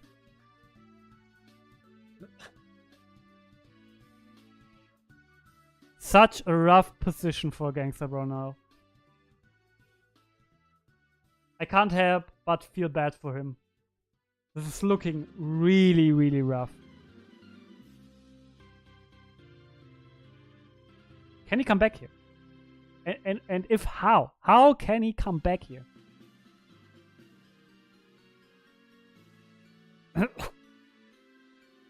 Snatch is a good way to come back here.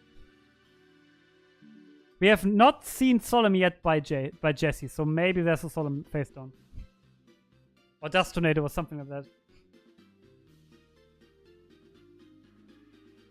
That Snatch can maybe pull Gangster Bro back into this. It's a big maybe here. It's a very big maybe. No response by Jesse. We can now banish that spy. But Jesse can still just out the Sork because he again has mind control in hand. For the third time now.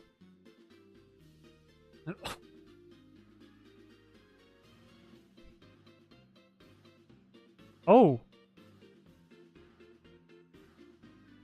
What is happening? Why didn't he banish? Gangster Bro! What is up? He didn't banish! Oh, I think the nerves are getting to him. Why didn't he banish? He had a free banish, he completely forgot.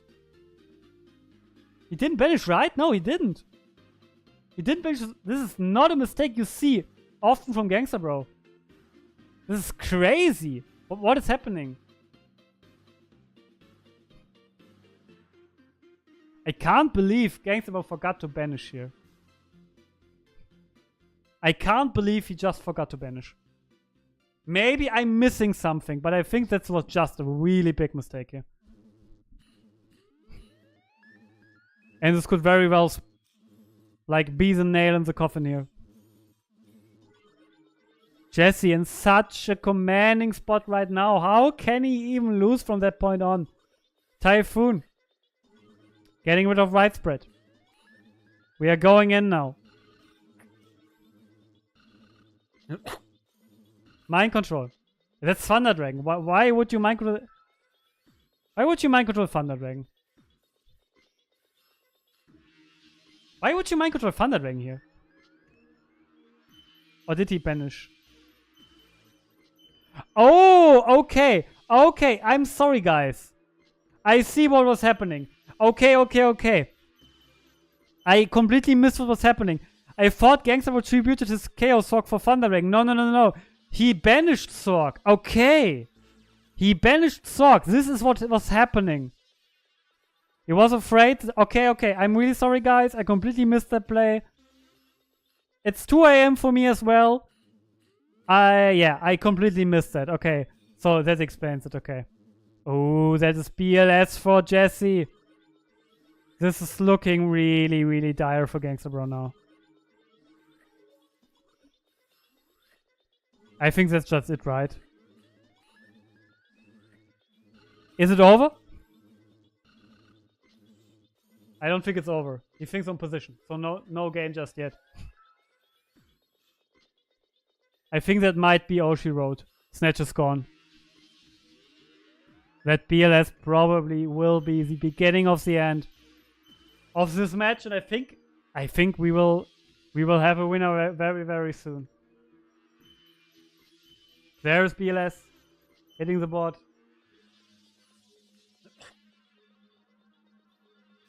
There's Blade Knight. That's not... Is that game? No, it's not game. And we are banishing. No light even for Gangster Bro. This is horrible for Gangster Bro. Such a bad spot. Gets back to Set Monster. Set Monster goes back. Set Monster goes back. Yeah. Set Monster goes back, okay. Is there any way for Gangster Bro to come back out of this position? And I don't think there is. Grace is in the grave. No light. Snatch is gone. Well, what can you even draw here?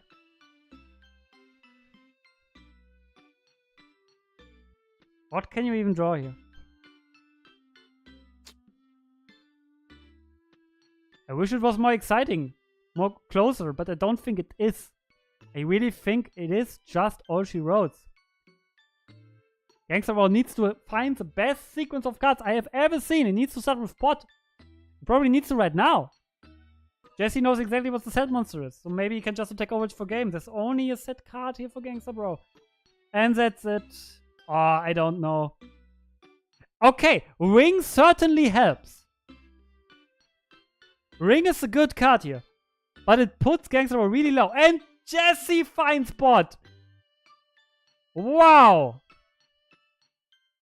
He needs Tribe. Yeah, Dueling High, you're right. He needs Tribe. And Jesse finds Tribe. I think that's it. Jesse knows what's face down there. It is a Sangan. Ladies and gentlemen, congratulations to Jesse S from Australia, securing his second world invite with Warriors. Congrats. Also, huge congrats to Gangster Rock from Switzerland, who put up a huge fight once again. Came up short once again. Nothing to be done. Very, very unfortunate here. Dueling High with the Let's Go Jesse in chat. Don't go anywhere. I tried to get Jesse maybe for a winner interview. Let's ask him if he is available. Damn it. This was not what I was supposed to do. I wanted to go in there.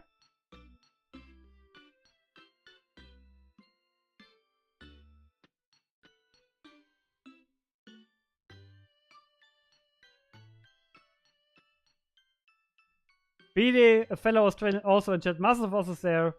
Australia is crazy. Yeah, Spoony Rain, you're completely. And the most impressive thing is that all their cards are upside down. And they are still performing as well as they do. So, props to the Australians.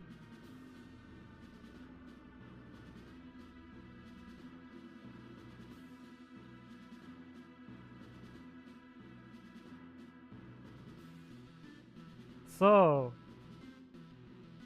hi Medico46. This is Yu-Gi-Oh! And we are playing GOAT format in Yu-Gi-Oh! And the website you're seeing is Dueling Book. Okay, Jesse S is ready for an interview. These are really good news. So, let's get right into it.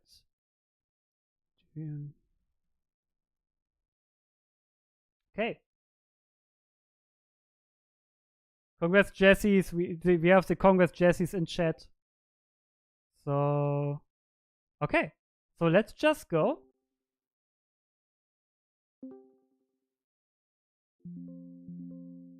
Hello, Jesse, and congratulations. I can't hear you. This might be a me issue. Let me just check my settings real quick. Yes, this was a me issue. 1 second. Now I should be able to hear you. Hello, hello. Yeah, I hear you. I hear you. I have to put you a bit louder. Jesse, congratulations to securing your second invite to the Godformat World Championship. Very well done. Yes, thank you. Feels good. I was getting pretty nervous in that game 3. He had a very nice opening. I think I played that one perfectly, really. You know, some bluff MSTs and stuff, but really hard hit out. So I'm glad to get that win in the, you know, under the belt. Yeah, it looked really convincing. Would you mind sharing your deck list with us, and we can maybe go over that? Yeah, give me a second. I think I have a screenshot on my computer. Yeah, I do. Could you maybe send me the Dueling Book link? Oh yeah, let me do that. This is. Give me just 2 seconds, man. Yeah, Sorry. For sure. Enjoy your win. Export. I have a few things I want to ask you, but we can do this after you find your list. But yeah, very impressive performance, and I have to agree. I do think you played this perfectly. I don't think you could have done anything different. I think what really like brought you the win was the game 3 in the winners final when he completely bricked on monsters. Yes, that's right. I think I had him. Well, MST was known, so I think Gangster was making the correct play on his end. Yeah. It just happened to work out better. I just sort of put it down and thought, well, hopefully this plays out for me correctly because I'm fairly behind right now. So I need something to fall into my lap, and luckily that happened. Yeah, and we do see the list. We were kind of speculating if you were on the smokescreen list you qualified first with. But you aren't. I see some very interesting cards. Please share your thoughts about this particular deck list with us. Yeah, for sure. So the reason I took more standardish sort of warrior was because we just were coming off the win of the 3v3 when I was coming into Obelisk. So it worked out well for me, and I believe round 1 and 2 opponents were keeping some knocks and stuff in against me. Yeah, So I purposely made the main list look very similar to my smoke with the main deck spies and minecon for that reason. very smart. And then Jace actually built out the side list more so for me. So I said to him, I want to play warrior. I think I want to convert. But I was like, if people are prepared for it, it won't hit as well as I would like. So yeah, taking the standard warrior list, it played out in my favor a bit there, which was good, especially in the earlier rounds. What are your experiences with main deck Gravekeeper Spy? Side decking 3 of them is staple right now, but we rarely see them main deck. Yeah, so I can see arguments for both sides in terms of don't have them and have them. There's a few reasons that I really like them in terms of I like to have the main deck mind control. Most of my lists now that I play, I will try to have at least one of those in there. They're just so powerful. And it simply just gives you an extra 3 targets in your opponent's deck, the Minecon, so you got 3 more chances to hit. Although I usually will hold it for a known Moth or Chaos Monster. Uh, and as well as that, it helps hedge for that warrior matchup a tiny bit more as well. I don't like warrior mirrors at all. I think they're dreadful. And sometimes resolving a spy can be enough to get the win there. And there is that little added benefit of if I get spy turn 0, depending on my hand, I'm just going to set it. And if it does get nobleman, which I think happened in game 2 in the grand final or something, it gets must have been game 1 in the grand final. If it gets knocked, well, I know that I don't have too many spies to worry about from the opponent as well. So there's a few reasons I play it, but they're sort of probably the main 3. Yeah, we saw you open up with a set spy a lot, like the majority of your games. Also, as a reminder to the Yeah, chat right now, if you have any questions to Jesse S, feel free to ask them. You have now have the opportunity. Let's talk about your side deck. It's looking really interesting. What did you use this tournament, and how did it went for you? Like, what were the most important cards in the side deck? Yeah, for sure. So with the list, I had a bit of a scout of who my likely opponents were going to be for this Obelisk in terms of who had the tag on the Academy League. Yeah. And I had a theory, and just based off that, I was like, I think it's going to be turbo heavy. And it was. Every single matchup was a turbo opponent, which worked out really well. Crazy. But I would say my best cards, I would always bring in the Moth and the Book of Moon post side, like almost always. Um, I'd bring in the Moth over a Blade Knight and then a Book over the Dust Tornado. Okay. And as well as that, I would bring in the third shoot if I was going first on the odd occasion. I was bringing in Cypher Soldier every game versus Gangster Bro because he was on multiple Zombiras and I just could not draw it when he was sitting on those Zombiras. Very good. So sometimes I bring it.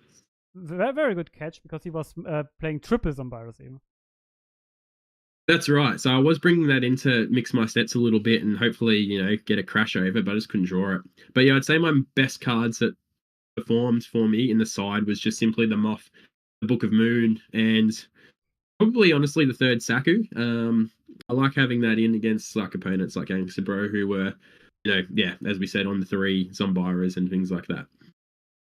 So you only played against Chaos Turbo, so I think you don't need it Bottomless and Compulse. What are your thoughts behind these 2 particular cards? Look, I like the idea of Bottomless. I probably wouldn't play it. Like if I built this side list, I definitely probably wouldn't have put that in. I probably would have put something else in, even the second book potentially. Okay. But I could see how it performs well. And the evac, I probably would change that to something else as well if it was me personally building out the side. But yeah, I left the side deck in Jace's hands, but I can see how they have merit for the control and potentially burn matchups as well. The evac in particular. Okay, very interesting. Also, shout out to Jace, who then clearly helped you, who also Yes. already has an invite. He secured it together with yourself and Dueling High at the 3v3. And let's talk Yeah. about like you went in today with not a lot of pressure because you knew whatever happens, you will go to Worlds. How much pressure did you still had on yourself? How much did you still wanted to win today?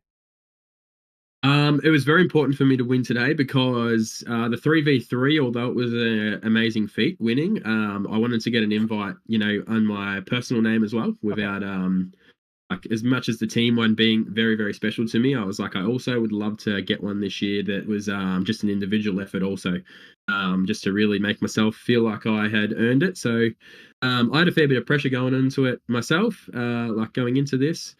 I was very happy to see as like YS Bayo lose in that loser side because I did not want to get caught in a warrior mirror at all. I just wanted to, play to the edge of the warrior into turbo matchup. So yeah, I was after beating Gangster in that real tight finish in the winners side before the grand final. I did not relax, but I did sort of chill out a bit more. Just got some music going, was just chilling in the office, bobbing around between turns and everything like that, and just sort of trying to enjoy the game. So it was a real good fun time. It sounds like a good time. It right now it's 10 a.m. or 9 a.m. for you. Yeah, 10 a.m. right on the dot now. Okay, so do you think it was a factor for you that for all the other players it was like it's 2 a.m. in Europe right now, and so when the more the games were going on, the later it became for the European players, but the more normal time it became for you. Do you think this was an advantage today, or? I definitely believe so. It's usually the other way around where, the Oz players are playing in tournaments and we're starting at 1 a.m., playing right through till morning and whatnot. So it was nice to have the time advantage for once, but I would definitely say it would impact the players because I know personally, after 2-3 rounds late into the night, you can start making mistakes. So that was also in my head as well coming into these late game 3. I thought, I think Gangster might have made a couple of mistakes in the game 3 that allowed me to capitalize, especially with my mind control. Like Yeah. I think he tried to sneak a few moths and things like that, which were quite easy to read, in my opinion. But that could have just been he was in a bad spot and needed to do that in the game 3. Or it could have been fatigue as well, because he's a very, very, very good player. I was very nervous to play him. So yeah, I think time definitely plays a role in it. Yeah, shout out to Gangster Bro. He's really one of the best to ever did it, and he has yet another second place finish. And I know him. It will definitely sting. I think I will talk to him later. But yeah, that game 3, it really looked like Gangster Bro was on his way to a bracket reset because he hit you with Thunder and Grace turn 1. You had kind of a slow hand. In your mind, were you already preparing for the bracket reset, or were you still convinced that you could turn it around? I was convinced I could turn it. I just knew I needed to find the right cards. That's the beauty with these matchups and Yu-Gi-Oh, I guess, in general. Until the life points hit 0, I definitely believe you're in it, even after a crazy opening like that. I just played to my wins. I looked at the hand and was just decided on what my win condition was going to be at the time, and just did my best to, play to the win condition. So I was just doing that basically with every hand I drew, especially when I was behind, because Turbo was obviously resolving a lot more Trinity than me throughout the tournament. So I a lot of times would just go, okay, my win condition in this instance is the BLS, or it is the mind control, or it is the tribe MST, or whatever the combination is. And I would just, play into making that happen as best as I could, doing what I could to control, I guess, the situation. Okay, and so you will definitely play Worlds this year. Will you attend Worlds? Absolutely. Yeah, I'll look at the dates and I'll block time out in my schedule for that for sure. Um, some early mornings, I believe they start at 1 to 2 a.m. typically, but I might even go get a hotel room and just just lock in for a couple of days and have a good time. I reckon that should be a fun time. That sounds like a plan. Is this the first time for you playing Worlds? Yes, it is. Wow. So I've gone from I actively play, but not really actively, if that makes sense. This is my first season really pushing the envelope the best I could. So yeah, I'll be coming into my first Worlds, and hopefully we can do a little bit of damage there. So yeah, Jesse. So now you secured your invite to the World Championship. You secured the second invite to prove to yourself and everyone else that you are good enough on your own. what is now left for the player Jesse for the remainder of the season? Will you kind of coast until Worlds, or are there other goals you want to pursue? I think I'll definitely start. Like, we've been focusing on War League heavily anyway, but I think I'll definitely, focus in on having a good season there. And then if any other tournaments, I think there's a couple of majors before Worlds still to come. If any of them happen to fit in with the schedule and I feel like getting up, bright and early one night, I might just jump into it and see how we go. But I'm definitely, more relaxed in tournament play for the rest of the year now. Even like format library ladder, that was going to be a good option for me to attempt a Worlds invite because you could sort of play at more Australian friendly times. But even there, since securing the first invite, I've been playing, some Chaos Burns and some just fun lists there. So I think I'll just be more so, enjoying Yu-Gi-Oh! Here until Worlds now. Sounds really good. I also want to do a quick shout out to your YouTube channel. I'll shoot you the link. That's your YouTube channel. What are you doing there right now? What can people expect? Definitely leave a subscription there to Jesse S. Oh, thank you for the shout outs throughout the day, man. It's definitely appreciated. I'm really focusing on my podcast series at the moment with the players. So 40-minute episodes up to an hour and a half episodes with all of the, I'll be getting as many top players and interesting personalities from the GOAT format world on there over the coming year, really. Aiming for a video once every 1 to 2 weeks. And I'll probably do some tournament coverage. Like, I'll probably cover like the Obelisk matches and everything, on my YouTube channel as well in the near future. But next episode is with Jace. That'll be out in the next couple of days. And then I've got some cool guests lined up. Me and MMF will be filming soon. There's Don't Copy and Ghost Rider also on the books. And I've also got a lot of other names to get to. So that'll be pretty exciting. Maybe I can get you on there as well, return winner. For sure. I would be honored if you want to. We will definitely find a time. So yeah, absolutely. Thank you. Definitely leave a subscription to Jesse S if you want to see some high-level gameplay and some very interesting podcasts. I think your 2 episodes are with Dueling High and AJT, if I'm not mistaken. That's correct. Yeah, their first 2 episodes with Dueling High and AJT, they were really good, and I think people will take a lot out of what those guys had to say. Yeah, definitely. But I mean, you are certainly up there now. You're one of few players who have 2 invites now. We will have to look at you for Worlds, and who knows what is coming. Team Masters of Oz is looking very, very dangerous right now. So I think we can wrap it up. I don't see any questions. Do you have any last words, any shoutouts, anything you want to say before I leave you alone to celebrate? Yeah, for sure. First of all, thanks Return Winner for streaming. I think it's amazing for the GOAT world to be able to, to have tournaments like this, aired, ultimately leading to more players, playing in the format. Shout out Jace. He put majority of this list together. I just got to pilot it to the win. And shout out lastly and last but not least to Academy League for running the Obelisk and Slifer tournaments, because that's a great part of the community as well. And yeah, that about does me. Yeah, big shout outs to the Gold Format Europe Discord server. If you want to join the Academy Fun, if you want to get your invite like Jesse did today, you can join a Slifer right now. Enter the Gold Format Europe Discord server, join a Slifer right now, and begin your journey to maybe an invite. And yeah, Jesse, thank you once again. It was an honor to have you. It was a pleasure to see you play. Wish you all of the best luck in War League the remaining season, and also for Worlds, where we will see you again. Beautiful. Thank you very much, and thanks for having me on, mate. And I'll talk to you soon. Yeah, and for everyone else, we will end now. Thank you for watching. It was an honor for me to be there for you, and we will see each other very, very soon. Goodbye.